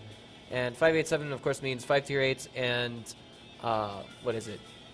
It means 5 tier 8s and 2 tier 7s. Yeah. It also means naked people on site in America. Oh, T49. Okay. It was a joke. It was a joke. That's actually... Okay, 587 is radio code for police, and that means nudists spotted on site. Naked people. If I'm not mistaken. All right. Okay, So- team efficiency have 4 RU-251, 1 T-37, 1 T-32, 1 M-13. And Charlotte Tiger got, only 1 RU-251. Okay, 2 RU-251, 1 T-49, 1 M-13, and 2 T-32. Game's getting started, guys. Here we go. Hype, hype, hype.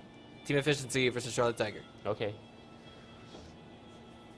Uh-oh, no loading screen graphic. Hashtag made in Taiwan. Okay, so spawning to the south side of the map, it is going to be... South side? Yeah, south side. It's going to be Team Efficiency. Right now you guys have Edison's minimap, but the Observer's... what's the word I'm looking for? The Observer's camera. And spawning to the north, it's going to be Charlotte Tiger, if I'm not mistaken? Yeah. I think the T-32 is going to go here. No, All right. Oh, no, he goes to the east side. Okay. You're going to go defend. All right, so here we go. I don't know about this divide. It can be a little bit risky coming from Okay. Charlotte Tiger. They use but a T-32 go here. Yeah. Just for scout and other lighting here for sniping here. These two parts. The T-37 gonna go here, I guess. Oh no, not that far. Whatever. There we are. So the T-32 make a defense line and provide a vision for these snipers to shoot here and here. Okay, I can see that happening. I mean, where's the T-32's armor strongest at? In its turret? Turret, yeah. That's right. I'm such an idiot. I encounter T-29s all the time. I shoot at them at the turrets and they always bounce. Yeah, but the T-32, even better. Yeah. All right, so they're just probably going to pop their heads over the tracks and then just dive back. And that's going to give their teammates, I guess you could say supporting vision they're going to need. Dexter's already being hit, for example, there. So already you can see solid play coming from Charlotte Tiger. 1,014 HP remaining on our Team Efficiency's Dexter. And right now it's 957 on Renault, so I mean, you could say a little bit in the way of exchanges from both ends, but that's about it. And at present, I mean, no more shots have hit their marks, but Aklov did he's taken a considerable chunk of damage, almost 250. He's down to 972 right now. Polly's been spotted, but wait, so too is Dexter. Dexter's dead here. It's so dangerous. That capture's been initiated though. This is gonna force the hand of Charlotte Tiger. Maybe they weren't accounting for that to happen, but one T-49 and a T-37 are out of position. That T-49 is actually a tier 8 light tank with a heavy cannon. Here we go. Let's see what's gonna happen here. They're trying to get those T-32s, I think, but they're already on the other side of the track. Okay, so exchanges of fire are taking place, but not too much in the way of shots are connecting thus far. Yeah, they use the T-37 for sacrifice. In trying to scout, but it got a loads of firepower on this match, so they just want to use someone to use a 15-meter duel to scout this one. All right, so Botech 9 just trying to poke his head over that hill just a little bit. Dexter takes another huge chunk of damage. 742 left on the remainder of his health bar. Yep, and then they know, okay, we only have 3 tanks on the south, and you have 2 heavy tank kilometers, so maybe they want to close the road to rush.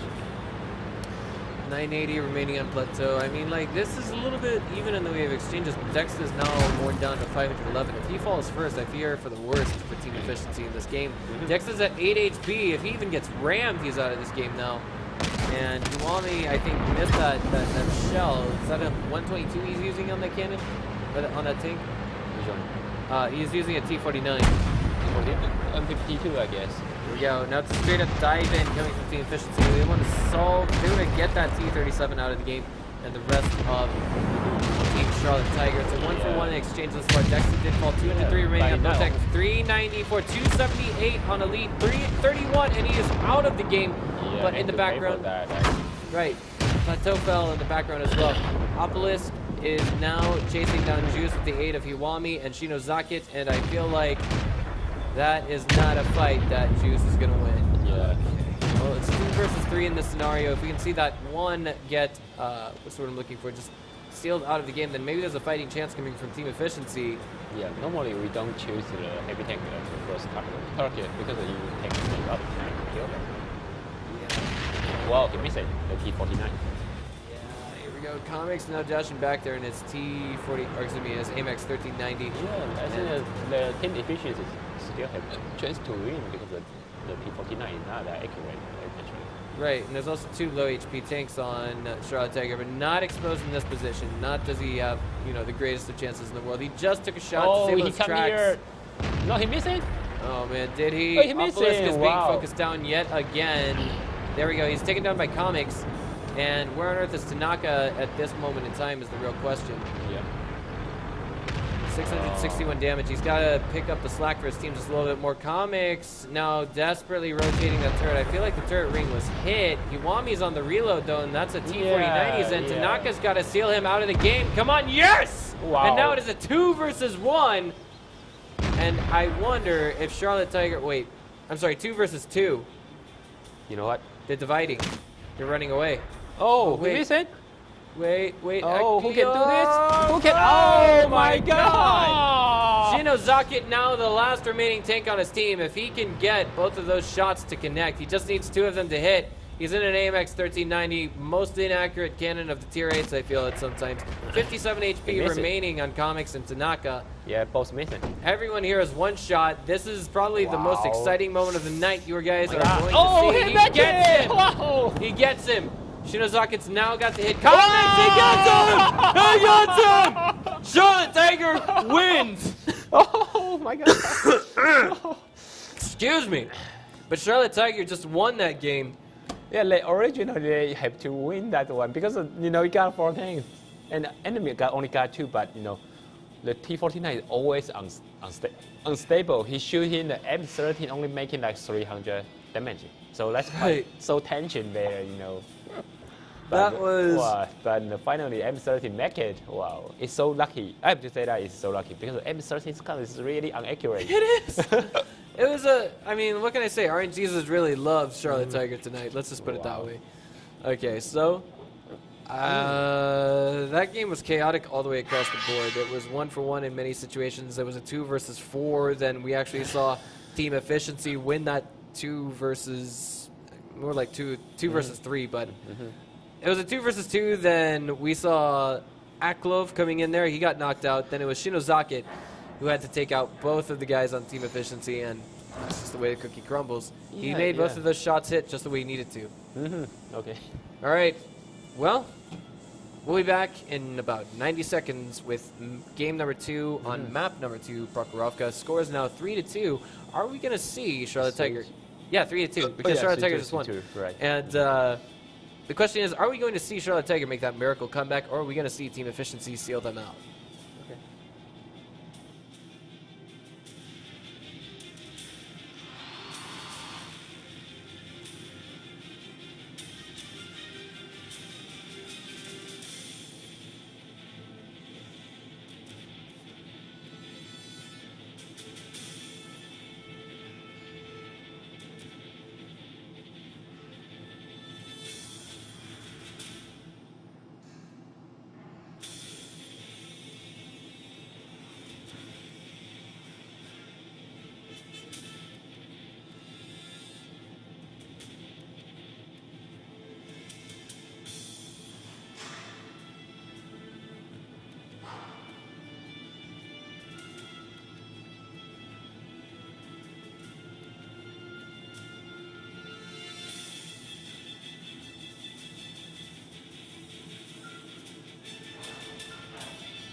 All right, guys, we are back now with game number 2 on map number 2, and the score is 3-2. So the question is, how's the set gonna end? Is it gonna be 4-4, and then we take it into the tiebreaker game, or is it gonna I'm be... not sure, but Charlotte Tiger always doing nice on Prokhorovka. So I think it might be. I'm not talking about a single win rate. When Charlotte Tiger fighting to Elon, fighting to Team Efficiency, they're doing really nice on Prokhorovka. So I mean, always. I mean, Charlotte Tiger's always doing nice. But I mean, like, as you said, you're not just talking about their win rate. But game number 2 is getting started right now. At the loading screen, we saw, okay, Charlotte Tiger has 2 RU-251s, a T-49, a 5916. What's that? Yeah, it's a Chinese tier 6 tank. Light tank, right? Yeah, it's a light tank, but you can use the auto loader. All right, so what's the autoloader got? 76 millimeter? A little bit high for a tier 6, I feel. don't remember, actually. 57, I guess. Ooh. That isn't... No, versus light tanks, that should be okay. Yeah, but, on the gun type, it look like 85 millimeter. Yeah. Charlotte Tiger also has 2 T-32s this game around, just like they did in game number 1. Okay, they're gonna do that again, but this time they're gonna use 5916. Right. Okay, the same. The T-32 make a defense line here. Sniper still stand here, but I just wonder why not they just send someone here. For a check, if someone come here, they just shoot him down the side. It's really nice. It looks like we have an almost completely similar strategy coming from team efficiency this game around as well. Yeah, but if the team efficiency doing the same strategy, I really recommend they can rush from here. Because the T-32, okay, the DPM of T-32 compared to our light tank is not that high. If the team efficiency focus on the T-32, they gonna got a lot of the firepower from the light tank. Also, the light tank has really nice DPM. Iwami gets spotted. He's got 6 cents on that tank, so he could actually tell when he was spotted. He didn't even fire a shot, and he backed down. The RU-251s took a nice pick at him, and only 1 shot hit. So that takes Iwami down to about 848 HP of his 1100. Yeah, because of the T-49, his gun is 152. So when he shoot, he cannot have like something like no camo after he shoot because of the gun is too big. All right, so here we are, 843 remaining on Shinozaki. He took a hit as well. So I feel like if team efficiency is going to push this, they have to push this right. They're doing it with the T-32 again. And the rest of the RU-251s, their T-37, their AMX 1390 are all hanging back for the moment. Not really taking too much of an offensive stance, but Dexter's going to bravely poke forward here over the tracks and see if he can get some vision. Shots hitting that train, I might add, with those inoperable tanks. Just giving him a threat, not an idle threat, but certainly a threat to saying, if you poke forward, we will do this to you. Okay, they rush again. There it is. It looks like they're going to go straight for those 3 light tanks in the back. 4 versus 3. Well, unless the coordinated fire is absolutely horrendous, I feel like team efficiency is going to take that battle. All right. If this time, they can cross that. Maybe they can make it. All right. Now I'm seeing those 3 1 HP tanks in the replay, but here we go.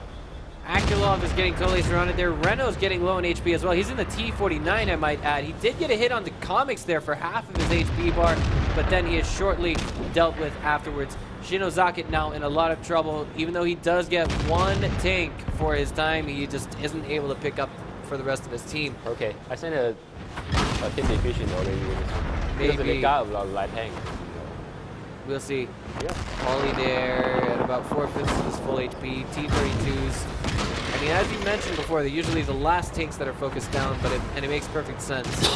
But backpedaling desperately. Dexter now at 1 shot. He's the T-32 that was surrounded first. Our observers didn't catch it. Iwami is in a lot of trouble because even if he escapes the wrath of Dexter, he will not escape the wrath of the entire team. Is that the 59? No, that's the T-49, isn't it? T-49. Oh boy, I could just look at the minimap and see that. So I mean, team efficiency takes game number 7 here. I'm sorry, game number 6. And I mean that puts them at a definitive lead right now because this means that for them it's either tiebreaker game or win right now. And I mean. They're on defense this time around, guys. They are not on the offense. Yeah, but on the Prokhonovka, the defense and offense is not different. But only difference is if only have like the whole match on the end, they only have 1 tank or 2 tanks, And on the defense team, they can run away, and that our other team should catch it. All right. Well, I think we're going to take things into a short 90-second break, and then we'll be back with game number 7 afterwards, guys. Don't go away.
Hello, ladies and gentlemen. My name is Benjamin Breaker Novotny, and we are back now with what may be the final game of our second Yeah, set. I hope so, but as Shell Tiger is not that easy to get clear, so.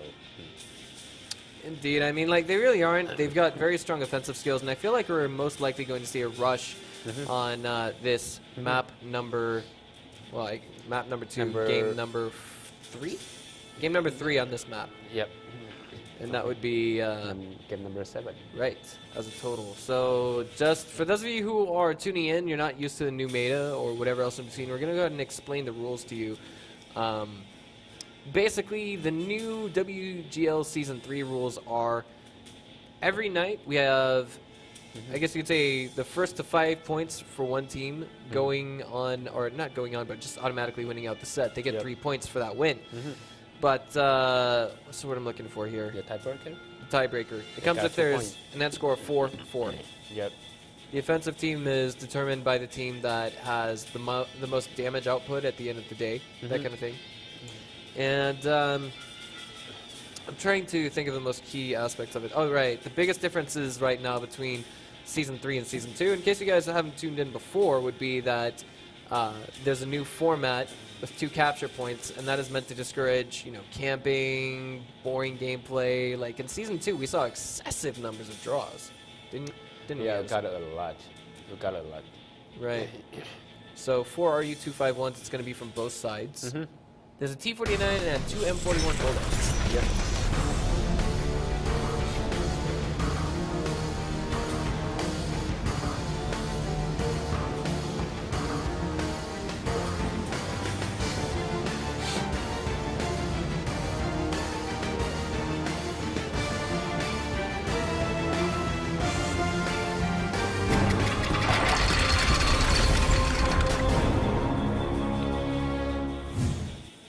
As stated before, both sides have 2 RU-251s this game around, but there's a T-49 and 2 M41 Bulldogs coming out from Charlotte Tiger, if I'm not mistaken. Yes. And team efficiency, they've got 4 RU-251s, an AMX-1390 that Comics is piloting because he likes to make those things fly. And then Juice is in something else. I'm trying to figure out what that is right now. But this time around, team efficiency is on the defense, but they're rushing the same point that they were when they were on offense. What's the idea here, Edson? Do you have any clue what you got? I guess, you know, because here is a capture circle, right? And this one, I think the Charlotte Tiger can use this one, the capture circle 1. Because on their setup, they're gonna cap it here, and someone stand here, you know, it's just for defense. All right. Well, now they're actually getting onto the hill. Yeah. But you know, we got 2 capture circles, so if your enemy all go to its path, why not just go to a capture circle 1? You only need 33 seconds, you know. It's not that hard to win.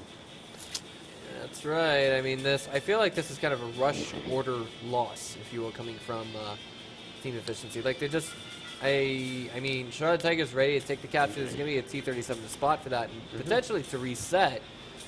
But No, they can reset. T-37? I mean position. Yeah. Let me draw that. No. Here is the ridge. Here is the ridge. So if you stand here, it's really hard to reset. Not almost impossible. If you want to reset, okay, go here, but you know, a lot of people here. You cannot reset on that side. If you just want to stand on the north side, trying to reset a capture circle, only chance they have is the no. I don't think he have any chance. The T-37. All right. So thus far, I mean, Charlotte Tiger is reluctant to get that capture initiated, but this is what they're doing, scouting and knowing where their enemy is based on where their enemy is not. The most textbook example I can think of would be Horseman versus B Gaming v Wako back in the QIC Season 2 on Ruinberg. Yeah. And then, even then, when Horseman spotted them, they rushed in and they got scrapped up. On such setup, I think the Japanese team can stand here and here, you know, and okay, someone already captured. Indeed. So when you want to destroy capture on this side or this side, you're gonna get a lot of firepower, you know, over here. Okay. But I feel they should use more border for capturing. I think the RU-251 is next on my unlock list. Definitely. Dexter's there, poking us out over the hill, and now with the scenario that Team Efficiency is faced with, they're going to have to act very quickly and perhaps even very hastily to bring that reset to reality. Yep. If they go to the north side, they're gonna find that they cannot reset the capture. They have to rush it, you know. But if you rush it, you're gonna snap on it. Someone's gonna snap it. Alright, well, here we are. RU-251's heading down the middle end of the tracks. Oh my god, Botek just got locked out. Yeah. In his T-37, if I'm not mistaken, maximum HP of 800 something. So he was knocked out. 680. But I mean, let's look at the present position of Charlotte Tiger. They're really spread out right now. Yeah, the position is really nice because on the previous season, do you remember? A lot of teams camp on here, you know. Like Yeah. You got a draw. So this time, here is a capture circle designed for campers. Comics is going in there in his AMX 1390. He's taken down now to about 958 on his HP. He's got 25 seconds to prevent that capture. His teammates look like they're going to be doing that instead, and now he's locked into a 4 versus 1. He got track shotted, and Shinozaki was going in for the ramp in case bullets could not finish the job. The reset has become real. Yep. And Plateau is now being focus fired down. Elite running for his life now. Yeah, His engine's on fire. Yeah, they have to pay for that. You can reset, but you're gonna die there. Right. 4 tanks remaining. 140 HP on Dexter. And so far, Charlotte Tiger not dropping a single beat of sweat or a single tank in this game. Yep. And they're Looks gonna like- capture again, you know. They're gonna force you to come back. You cannot run away. Yeah, I don't know. There's 2 minutes remaining on the clock, so I feel like if maybe a draw is possible, in which case Charlotte Tiger would win. That means if the clock hits 0 and no one is captured for the win, or there are tanks remaining on the map, the defending team, in this case Charlotte Tiger, would, excuse me, the defending team, in this case Team Efficiency, would win. The Juice is now locked out and knocked out. Unfortunate as it may be. Yep. Dexter and Tanaka now just working their, how do I say this, working their hill, if you will. But Reno and Polly are going to climb over that hill and knock everything out. Okay. It's over. It's up to Death Guys now. I wouldn't say entirely over. He could probably try and reset the capture, then run for the hills. But at the same time, I mean, well, here we are. Yeah, they are left thinking about capture circle. If you just let the empty on the middle, they're gonna capture. Not a whole team, they just want to one capture and check you hold him out, you know. And they set up a lot of snipers just waiting for you guys. All right. Well, I mean, that was pretty nice. That was a pretty nice finishing move from Shinozaki. He actually got a ram onto. Who was that? There was that. It wasn't Juice. It wasn't Juice. Not Juice. Not Juice. Juice. Juice died. He was getting 2v1'd, so I can remember. Oh well. It was a nice sealing out ram from Shinozaki. Kind of signature move. He's like, I'm gonna headbutt you out of this game, bro. You know. But now we're about ready for game number 2 on defense for team efficiency. Yeah, the number 8 game. Yeah. Do we gonna have a tiebreaker? Are we gonna have that tiebreaker? That's the real question. I mean, Okay. we're gonna need some time to do math, Okay. add up the damage. It's gonna be chaos for the production crew, that kind of thing. But we'll be back in just about 90 seconds with game number 2 of defense, potentially the final game of the night, or potentially the tiebreaker match shortly afterwards. We'll be back in just 90 seconds, guys.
Alright guys, we are back now with, again, potentially the final game of the night. This is game number 8 getting underway, and the score is presently 4-3 Yeah. in favor of team efficiency. I think in this match, the Short Tiger already forced the team efficiency, rush into the middle right now because of they know on the previous game and on the previous season, the team efficiency, they prefer go to Ispa and go for defense, but there's a capture circle 1, so they cannot do it anymore. Well, I'd also like to point out that Charlotte Tech is going for the same exact tank loadout that they did in offensive game number 1 on this map. Yep. So they probably have a similar strategy in mind, if not maybe different coordination. We're going to see, of course, huge differences as this game pans out. But I feel like one thing that also countered against team efficiency in the early game there. Did he go out again? So they know how to break through that? Maybe. I really wonder, not that easy. Pershing and T37 really staying there? Am I looking at this right? Is something wrong with the minimap tool that we have here? It's hard to say. Yeah, it's a Pershing. T37 on the here, right? Yeah. But I think it's gonna the same, one sniper, a lot of sniper, and someone capture. Okay, well, U251, AMX 1390 is heading up the hill again. I feel like it's not a good idea. I feel like if they just go 3 for capture for 33 Wait a seconds, minute. maybe they can win that directly. I don't know. I'm looking at this and I'm thinking to myself, well, what are these guys doing? Are they gonna go up the hill around the map and then try and flank them completely? Are they gonna, what's they just gonna want to they just want to assure if there is any enemy up here, I guess. Okay.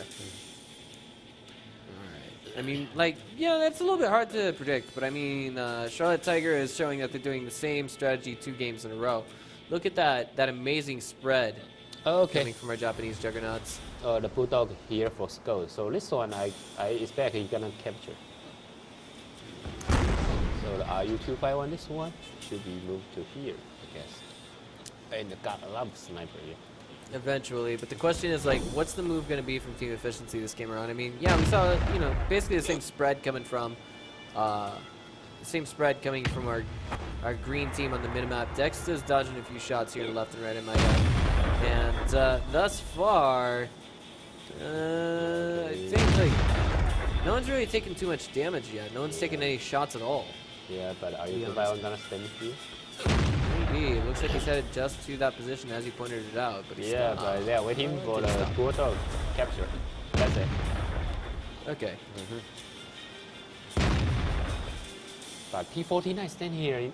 The gun is really inaccurate, so I just wonder why he stand there. If I were maybe P49 stand circle is not that bad because when your enemy rushing, you want to reset a capture. They cannot take your 152 millimeter gun.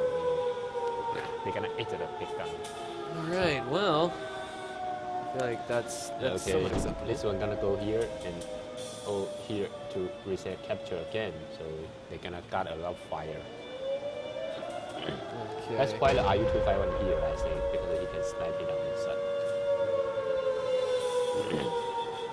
Just waiting to see where things are going to go. I mean, the capture's already been initiated. It's about 25% done there.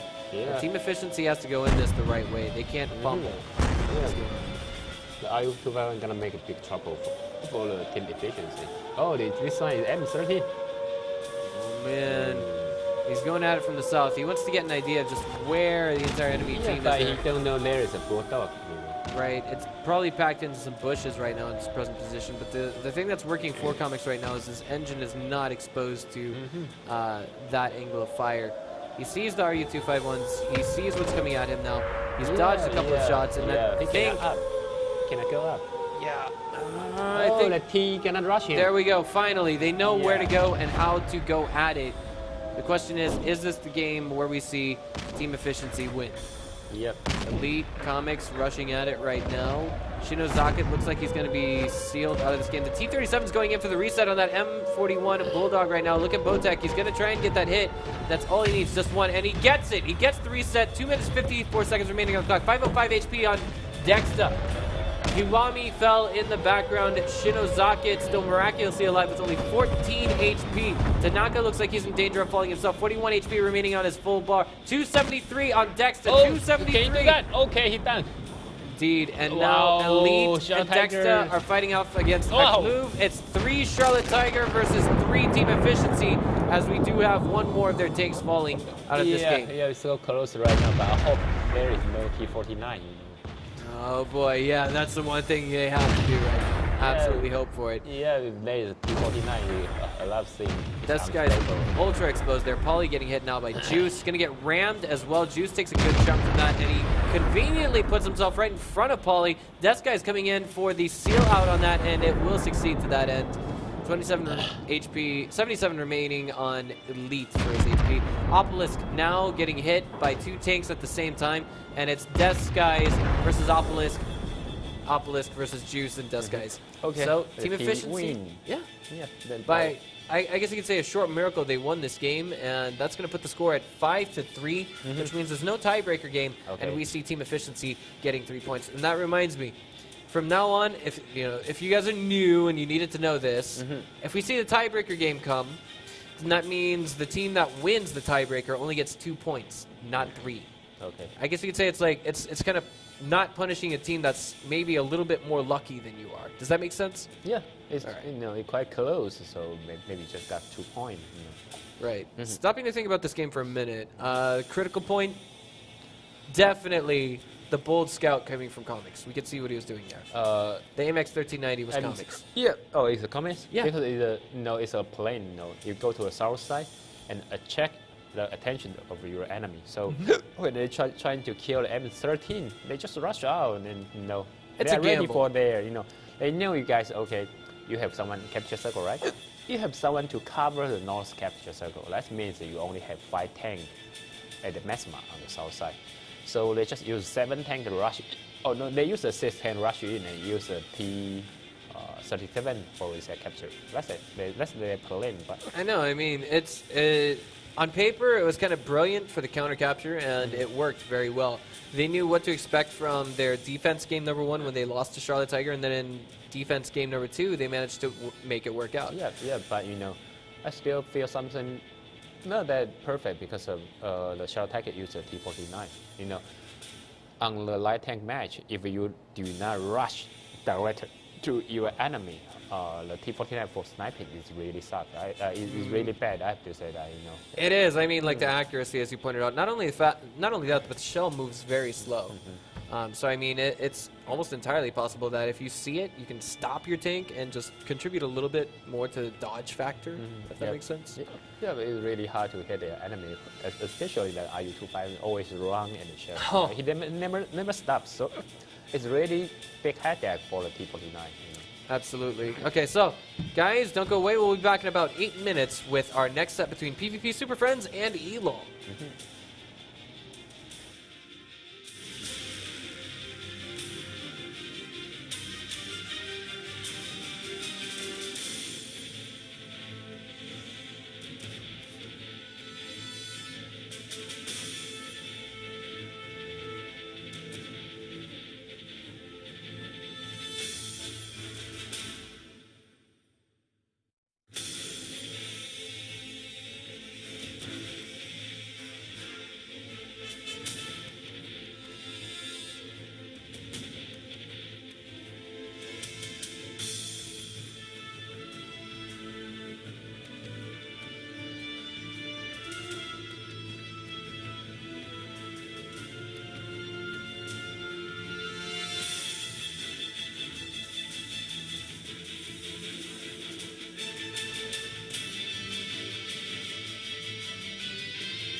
All right, guys, it's that time again. It's going to be Elong versus PvP. We're talking about the Season 1 third prize Season Finals winners going up against the Season 2, well, I mean, Season 2 second prize winners, right? Elong, they came in second prize at Season 2. Season 2 is Elong second. Yep. Yep, Season Finals. And, I mean, both these guys are definitely strong contenders for the World Finals. Both have chances, but one team or the other has to make second prize in this year's Season Finals. Yep. One of them has to make it to the Season Finals and get second prize. So that's why the loadout we have is two T-49s coming from Elong, an AMX 1390, VK2801. I've used that tank before. It's a heavy, isn't it? It's a light tank. What? It's Yeah, a like light tank? tier 6 German light tank. An RU-251 coming from them. And it's going to be 5 RU-251s and 2 M41 Bulldogs. Oh. So many RU-251.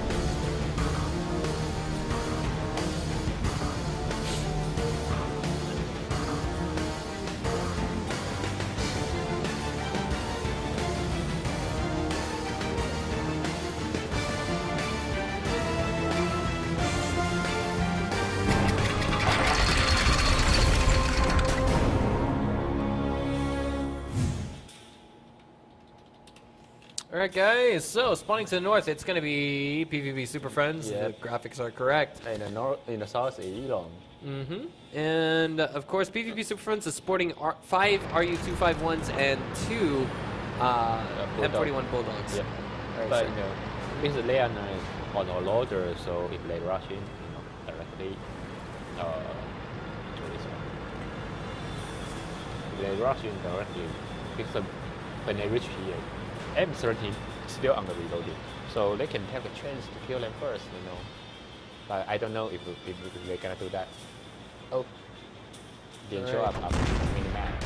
Okay, There we go. GRP is getting sealed out very quickly. He's already taken 2 hits, 3. And the question is, will there be a 4th or not? I think Spec Op took friendly fire there from Batman, but I can't be too sure. Elong's GRP now backpedaling. He's going to be able to get a few rear shots on Anuto, who takes 3 already. And now Spec Ops is out of the game. Ice Water's next on the hit list. Anuto falls just before him. 117 HP remaining on Pokart. 11, and Ice Water is out of the game.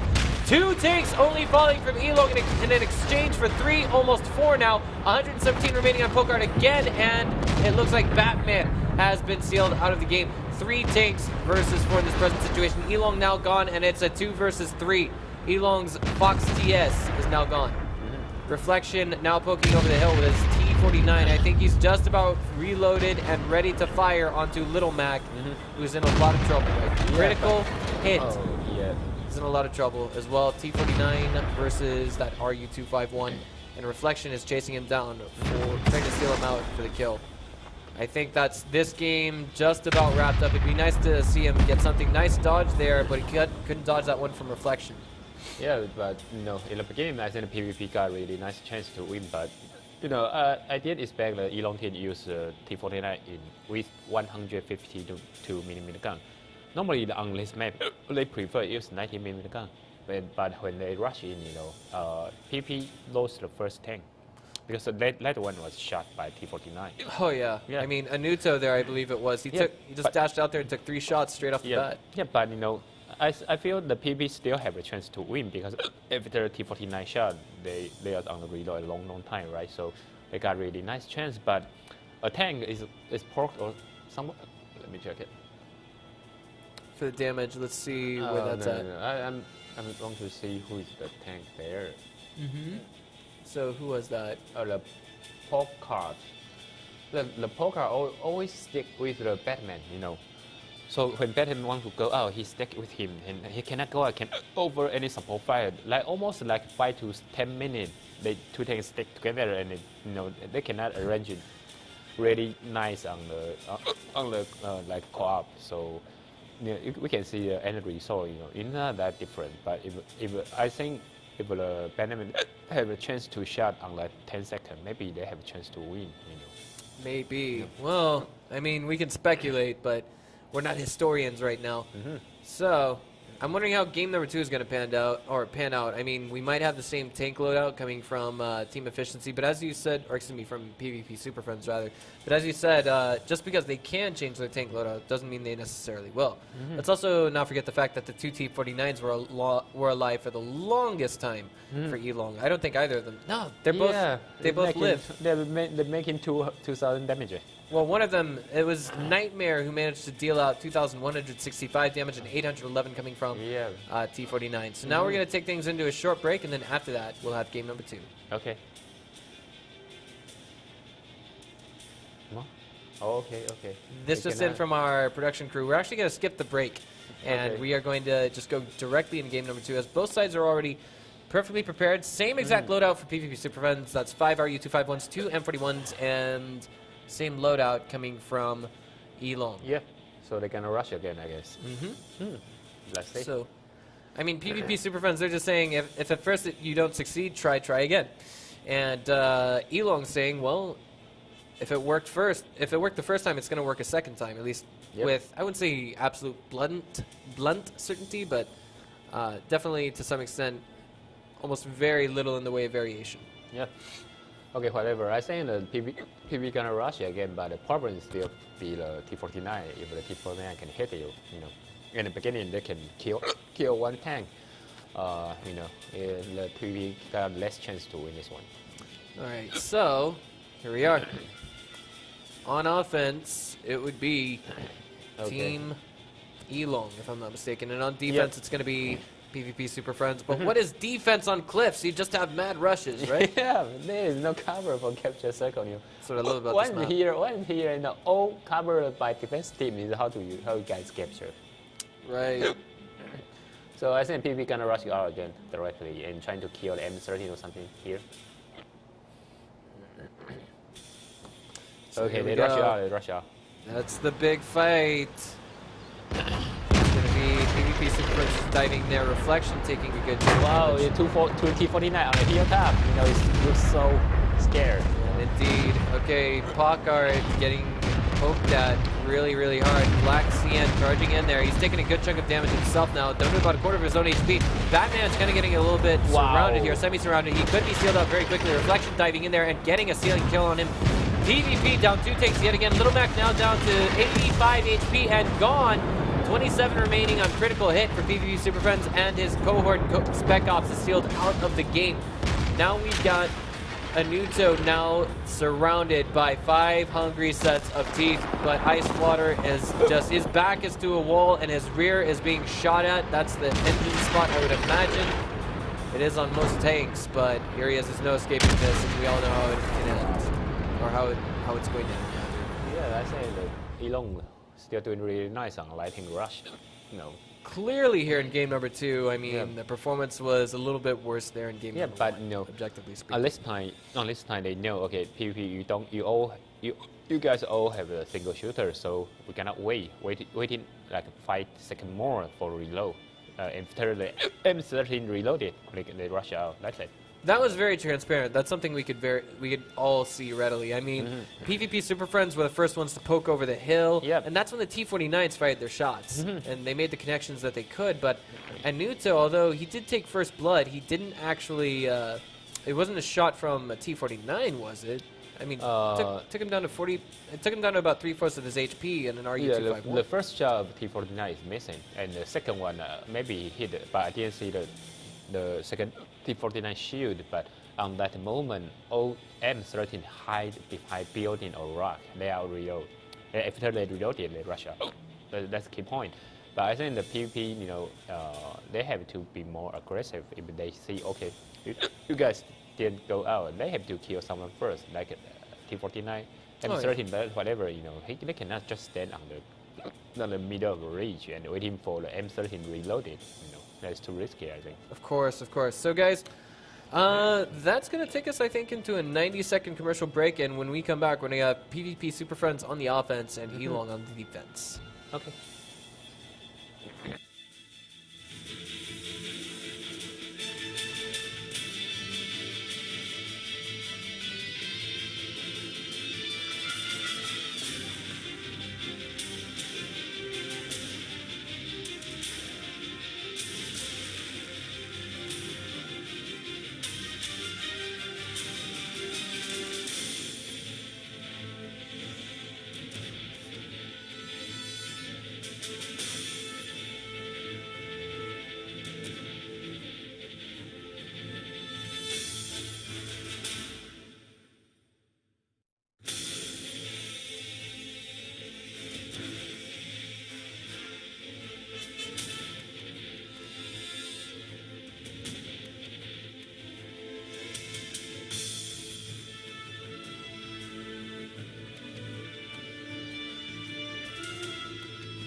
All right, guys, we are back now with game number 3, and of course, this is where I highlight PvP is already on offense this game around, and those are some very fast games, number 2 and number 1 there. And I do want to highlight that for the moment. I feel as though that didn't even take, what, 5 minutes to get done with the first 2 games? Maybe, may not. Yep. Yeah. Okay, but you know, since we got to capture circle this time, maybe we have seven tanks, and we don't have T1 anymore. Maybe on the defense team, they can send other way to play, not only a rush out. You know. On the playful, you always see the rush on the previous season. They rush and then cap the hilltop. But this time we got 2 more firepower tanks, so maybe we can play on different side. Okay. We're already in game. We're just waiting for the production crew to switch things over. Spawning to the north and on defense this game around, it's going to be Team Elong. And spawning to the south, it's going to be PvP Super Friends. As you can see here, they are speeding out. And it looks like the only difference this time for PvP is that they have an AMX 1390 on their team. Just one that we can see thus far. One that's intelligible. But here we go. They're meeting in the middle, and that AMX 1390, I think, is waiting for its opportunity to flank. Yep. Here we go. Little Mac already taking a good chunk of damage. That AMX 1390, I believe, is Batman. The goddamn Batman.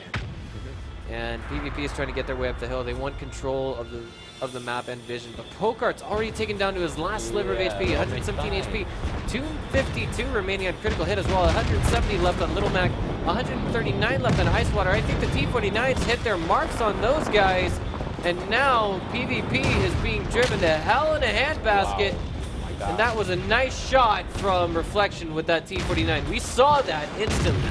A shot and a ram, and it took him out of the game. Yeah. This is not looking good. The Batman is the last man on his team, and this looks like, oh my god. You know, I think the Elon team still have really correct strategy, because of they use a lot M13 and just waiting for reloaded, just rush out. But TP have so many RU-25, and they have to take that first chance to shoot. But you know, they didn't rush out. They didn't attack and waiting for M13 reloaded. You know, then after that, I think everything's over. You know. It kind of was. I mean, well, I don't know what to say of this game. I mean, this is partly the production crew's fault, but we were only on the screen there for about 60 seconds, and the game was over not long after. But I feel like. Game. What difference are we going to have here from PvP? They're going with the RU-251s. Still have the AMX 1390 we can see. No, that's the same. You know, the Batman have an M13 on previous game. No, okay, totally different. But the problem is, if you have so many single shooter, you know, you got to think about how can you take a first chance to kill the autoloader because they are on the reloading. You know. Right, and this is where I just have to highlight for a minute right now. We're at 3-0. I don't think we've ever. I don't think we've ever seen a match this one-sided or a set this one-sided for PvP Super Friends. We're talking about the guys who made it to 3rd prize in Season 1 for the season finals. Yeah. And they got away with $8,500 US, a trip to Korea, the prestige of being at the OGN studio and competing in front of thousands of pairs of eyes, and now I feel like they're being stripped of their glory just a little bit. All right, so same loadout it's going to be, but apparently our production crew is prompting us to go to a short break. Perhaps it's I don't know, maybe a short break requested by the players, but we'll be back in about 90 seconds, guys. Okay.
All right, guys, we are just about ready to go. We're already at the loading screen for this game, so we don't have to wait too terribly much. And it looks like Wargaming's goal has been achieved. We've got action-packed games just for you guys.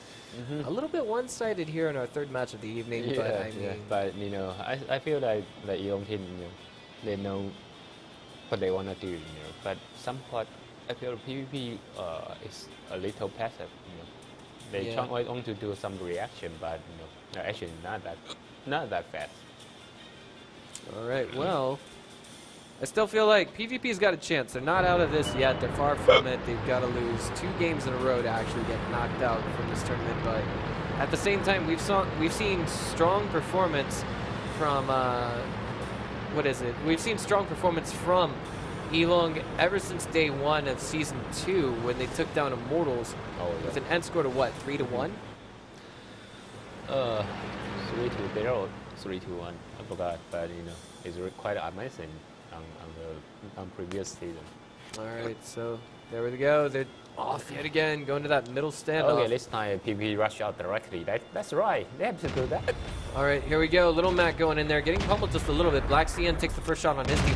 And Guanren is actually close to being knocked out. I think they're focus firing all those T-49s, which is, I think, the ideal goal. Spec Ops does fall. Icewater does as well. 239 remaining on Little Mac. 21! Whoa. He's down 2 now and out of the game. 454. 234, and critical hit is now out of the game. 218 remaining on Pokart, and now he's gone. It's only 2 members remaining on PvP Super Friends.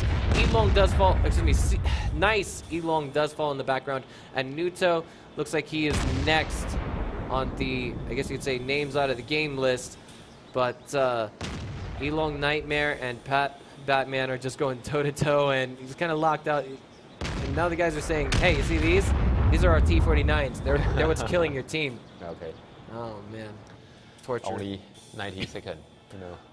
Edison, let's see how much damage those T-49s did. I cannot see it right now because sometimes when we have a mark, we cannot see the damage here.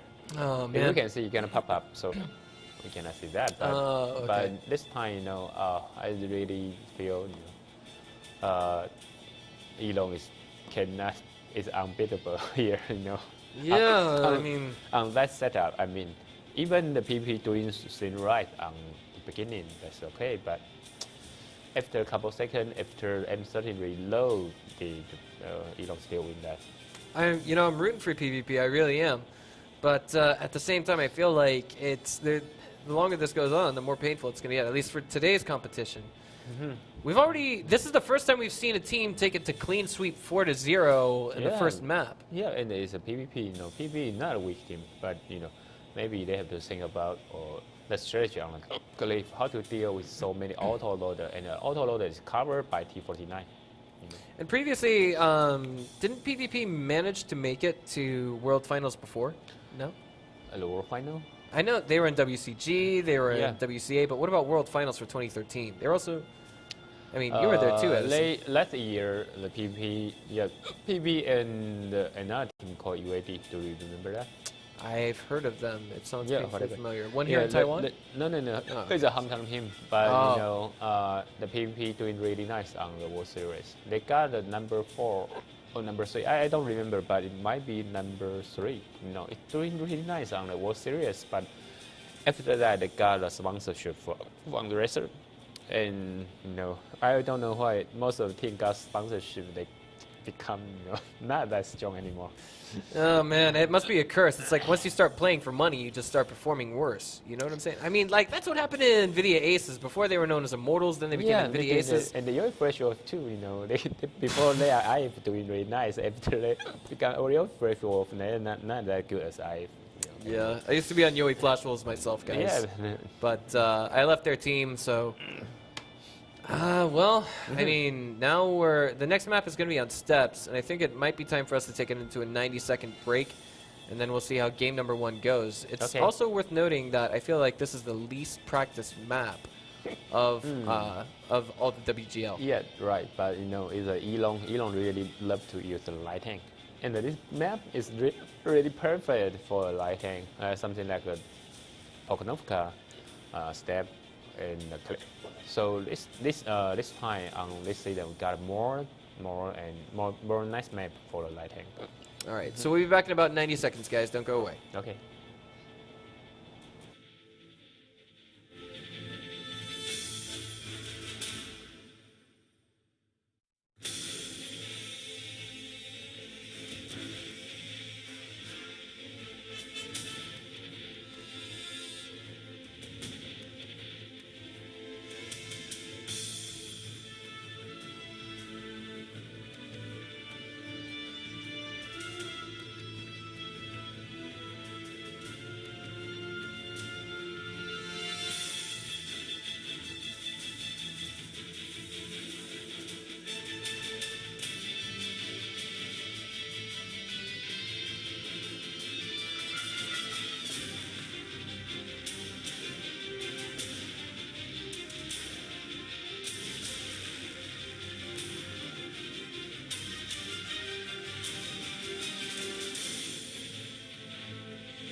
All right, guys. Well, this could potentially be the final game of the evening, but at the same time, it'd be nice to see PvP turn this around completely and turn it 4-4 and take it into the tiebreaker game. Don't you think so, Edison?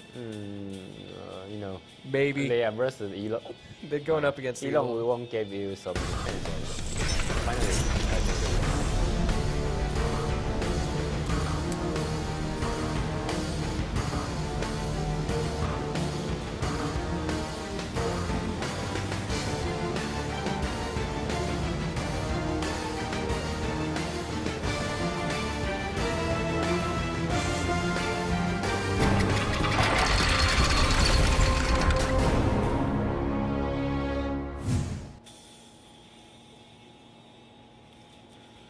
All right, and they are off. Spawning to the north end of the map, it's going to be PvP Super Friends. And to the south, it's going to be Team Elon. Okay.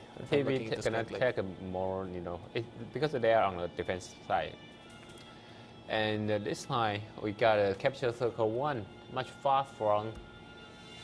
To remember on the previous season, the team on the north side, they always stand here. I believe so, yes. Yeah, so why they stand here? Because the capture circle is here, so it's really easy to defend, and the geographic type provide them really nice to defend. So a lot of teams that camp on the north edge, so they're easy to reset. But this time, we can see the capture circle 1 is really far away from the north edge, so that provide more chance to capture. But the capture circle 2 is useless because if you camp on the north side, it's really easy to reset it, and there is no cover. If you capture it, somewhat like suicide. So I think Elon gonna have more strategy on this one. Okay, capture circle 1. They're of course sporting 2 T49s. If I'm looking at this correctly, that's Elon that's doing this. Yes. Yeah, it's Elon. Indeed, it is. Elon loves to use that. They've been using this twin T49 strategy since WGL Season 2, I remember, and even in the season finals, they were doing it quite well. Mm-hmm. And now we've got, I guess you'd say, PvP Super Runs. They're kind of nestled back there a little bit calmly, and I think that's just the way it needs to go. Okay, I think the T49 gonna stand on the hill side on the north, like here, and trying to take a chance because he used high explosion run. So even the T49 or T32 just show up a torrent, he can use the HE to take a more hit point, so try to take more HP. And the 12T here is for capture only. Okay, already captured. All right, so here we are. Yep. So when you capture, right? So you cannot set up something up here and trying to reset a capture. That's the chance for T49 to show them. Right, and the capture's been initiated, so now let's see PvP in action. One thing they can exploit right now that that Elong is, I guess you'd say one flaw of their strategy right now is they're really well spread out, but I think those tanks to the southeast, they're meant to flank. Do you think that's a solid assessment? But right now, I think the primary strategy is use 12T to capture and use a T49 to consolidate hit point. That's it. I just noticed that there's a 12T in this game. What is wrong with me? I actually have that one myself. I never thought they would do it, but I mean, it's got speed, firepower versus tier 8s. Well, good luck trying to penetrate something that isn't a light tank. But on Team Elong right now, the real question is what, or not Elong, but rather on Team PvP Super Friends right now, what is not a light tank? Just tell me. Capture did get reset. Yep. Now everyone's taking hits left and right. Batman's already down to half of his HP. Spec Ops there for PvP did take a couple shots as well. Critical hit now down to 928. And there's that T69 doubling back from PvP. Yep. No one's out of the game yet, but I mean, ooh, wow. Elong's Squadron there in the tier 6 tank, the AMX 12T, is now down to 49 HP. If he takes one more hit, he's gone. One more penetrating hit, that is. All right, so at this stage, I don't know. Here we go. You see redirection movement on the minimap. That RU-251 heading up towards the center end of the map from Team Elong. Okay, Elong sent one tank 249 here. Okay, so when PvP want to go for reset, this time they cannot take the same route. They cannot go here to reset right now because they T49. Here we are. And if you up here, the sniper here, RU-251 cannot shoot you. Oh, I think that's why they choose 12T. It's so small. So you can hide it. You see the shot? Oh yeah, it looks puny. Only a little, it's really hard to hit him. It's so small, it's a cute tank, I would say. Yeah. It's like the least fearsome tank that's out there on the map right now. Okay, so he's dodging shots, I guess you'd say, but he hasn't been revealed just yet. That's blind fire, I think. Is that blind fire? Yeah, it's blind shot. Wait. Yeah, I'm looking at his name right now. There's no light bulb next to him, which means he hasn't been spotted. He's not moving. So but it's different mod. And another mod. So I mean, the light bulbs right next to their names, I believe it means they've been spotted. Okay. You see? Yeah. Okay. See that. So when they get lit, that means they've been spotted. So critical hit's been spotted, and Nuto's been spotted. Icewater's hit. He's lit. He's been spotted as well. You're gonna cover. I like this move. Yeah, Clever coming from Team Elong. Oh, they're gonna shield him. They're just gonna shield him out completely. And it looks like they're getting so close to that capture. Yeah, it's a win. Oh no, there's one. Icewater's coming in. Can he get the reset is the real question. He's got to get either one hit onto... Oh wait, he just got him. He's gonna get one right. He got him! He got him! Miracle defense coming in from Icewater. And he's, the intact. He didn't get any shot. 1 minute remaining on the clock, and as long as PvP Super Friends can stay alive for that 1 minute, they can win this game. Yeah, they already win. Just this one. Maybe. I would never say already. Come on. Yeah, but it's too late to capture, and they have a lot. Icewater's on fire. Icewater's on fire. Okay, it's out. 65 HP. Batman fell in the background. Yeah, but they still got people to piece 32. All right. So here we go. Anuto, Icewater, Little Mac. Oh, can Elong make it? Maybe. I think they would at least try to go for elimination. Yeah, they're gonna try that, but they only have 30 seconds left. Yeah, I mean, like, if they were just to go, like, straight up rush it in, which it looks like they're doing right now, they might have a chance, but 20 seconds remaining on the clock. Wow! Ooh, they got Icewater. It's Elong team, I say. Team Elong. No. As long as there's at least one tank alive, critical hit now down to 218, then they got a chance. Critical hit's now out of the game. Black getting the charge in there. 4 seconds remaining on the clock. 3 now. The T49 trying to get that hit. Looks like it does not. Okay. So clock hit 0, and we got PvP win their first game of the evening. Okay, not bad. At least the defense strategy here is still working, but I feel if the Team Elong, they don't have to cover the 12T because when they cover 12T,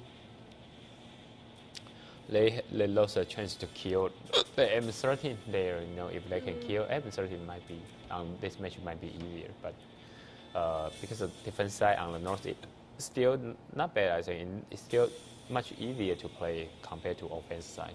We already see all the tanks back in the game, so I think that stands to question whether or not we're going to go into a commercial break. That's something I don't know just yet. The production crew has to actually prompt us. Okay. But it's actually looking like we've got same exact tanks coming out from Elong this game around that we did in game number 1.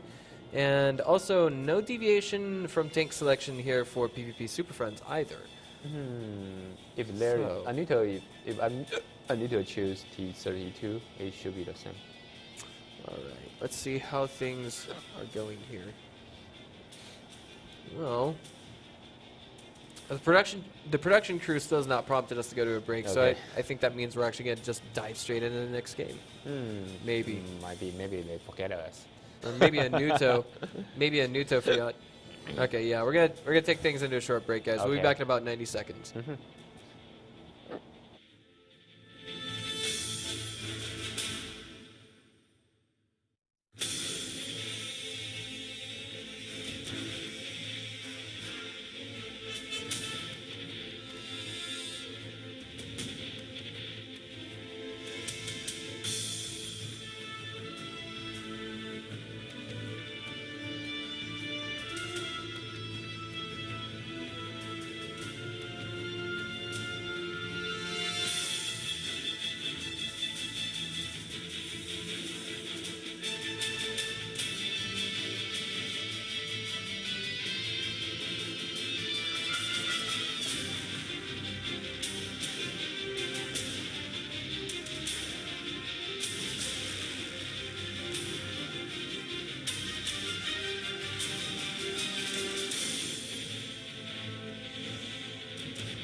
All right, guys. Well, the score is now 4-1, and the question to be asked is PvP on their way to a comeback? They're doing pretty nice on the defense, so maybe they're going to do that again, I guess. Maybe. And I think, you know what? I wonder if this was their goal. I wonder if this is their goal. Do you understand what I'm saying? Maybe they were thinking from the start, you know what, Steps is the least practiced map in all of the WGL map pools. So why don't we get Steps and then just practice the hell out of it and then beat Elong on it? What do you think? Yeah, you know, do you know the ban map strategy? The procedure of the map selection. They can ban the map. So if you practice a lot on this one and the enemy banned it, no, everything is over. So maybe that's exactly what they were banking on. I mean, if they can bring this back 4-4, then we'll take things into a tiebreaker game. Yeah, and we have to, work on tour until midnight. Yeah, that's true. We have to work until midnight here in Taiwan. But I also have to point out that I believe like all 4 of the wins that we saw Elong get on the last map, that is to say, what was the last map they were on? I forget already. Yeah, only 2 maps.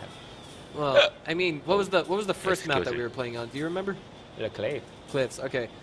It goes without saying, Elong got the damage lead in that. So if we see PvP Super Friends get 4 wins, all based off of objectives, that is getting the captures and getting the defenses, like keeping themselves from killing the enemy team in all 4 games, then that means that Elong is going to have the damage lead. If Elong has the damage lead, then they're going to be able to just select which map they, or they're not the, okay, they have the damage lead. They select who is going to be on assault mode, right? Yep. Okay. So, nice spread here coming from Elong again. I think they're deciding to play picks and decide just which capture point they're going to go for this time around. Yeah, but I think they only go to capture one. I think you're right. Yeah, because of they use the south side just want to to check if PV go here. That's it. That's the only thing they want to do here. I think they might go for capture point number 1, myself personally. All right.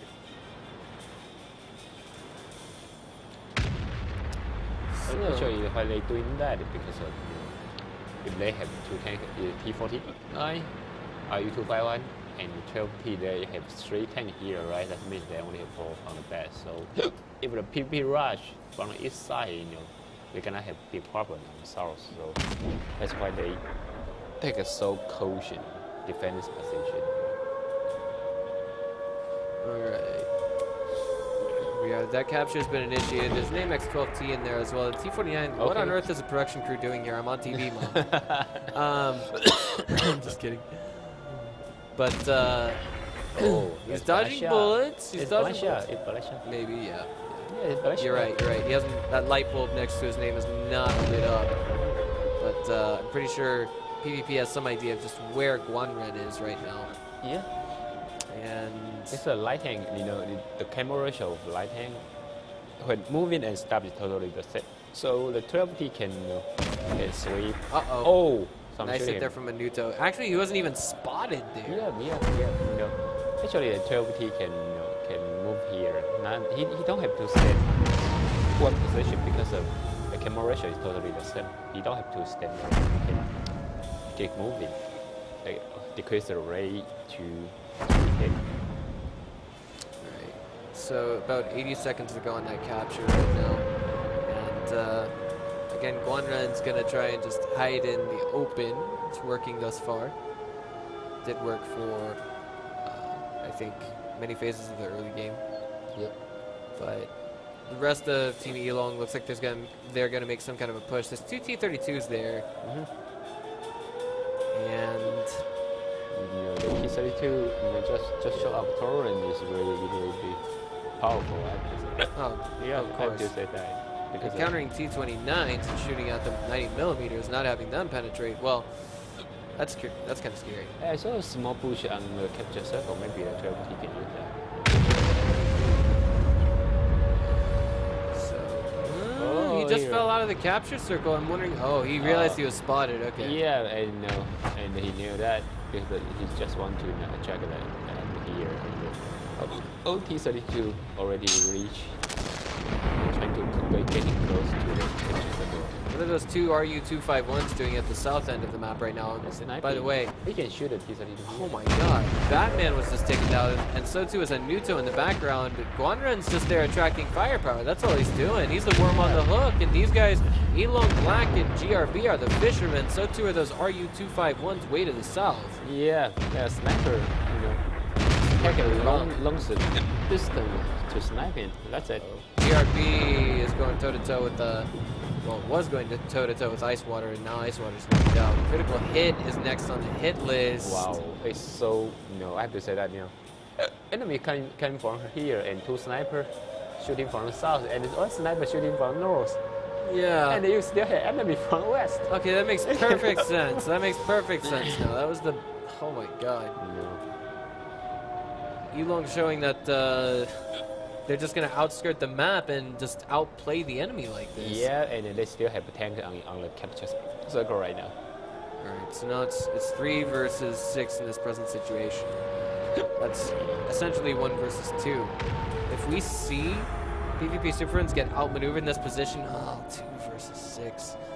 And they're going to be in a really hard-fought position, and right now it's definitely that way. There's 2 tanks going for the capture in case they can't get the kill. And it looks like this is going to be the final game of the map as Pokart is desperately trying to stay alive. He can't get, he can't get the reset. He's running away in a T-37. That's a tier 6 tank compared to the rest of the tier 8s in the game. Save for this one AMX-12T. Yeah. And Pokart, just as the capture hits 0, does fall. AMX-12T fell out. So that's it. That's the end of tonight's program, guys. That's an end score of 5-1. Yeah, I think Elon, like team efficiency, I feel these both teams, they are fully prepared. They are watch a lot of MOD from the European League, from the Russian League, so they know how to deal with the new capture circle. They know how to deal with the new rules. So they are doing really nice on this one. But other teams, I feel they are not playing that much on this new season, or they did not. Maybe they just want to play by play and trying to see what's going on there. But as a Robin, every team have to only have one match to the other one. So if you lose the chance, maybe you lose the chance to get advanced to the semifinal. Right now, I feel like this might be a painful element of things to come, but hopefully, maybe PvP Super Friends will bring things back in their practice regimen. They're one of the stronger teams representing APAC. They went to WCA recently, and I certainly hope that they're one of the teams that goes to the season finals in February, March. I believe it's early March that it happens this year. If I was paying attention to our schedule correctly. February, right? Right. But it depends on the Chinese New Year, Yeah. We're actually going to be taking a break from broadcasting around the Christmas weekend, guys. For, not particularly here in Taiwan. It's not really a holiday, but the teams. Singapore. Singapore it is? I don't know, but Singapore also have a Chinese New Year. Oh, no, I mean for Christmas. I'm talking about Christmas. Yeah. I mean, if the country do not have a Chinese New Year, they will have the New Year, from since the Christmas. Yeah. I mean, everyone's gonna have that, but I mean also, that's in February. That's after the WGL APAC Season 3 is finished, right? Okay. But at the same time, what is it? From I believe December 14th or December 16th. We don't have it on these papers.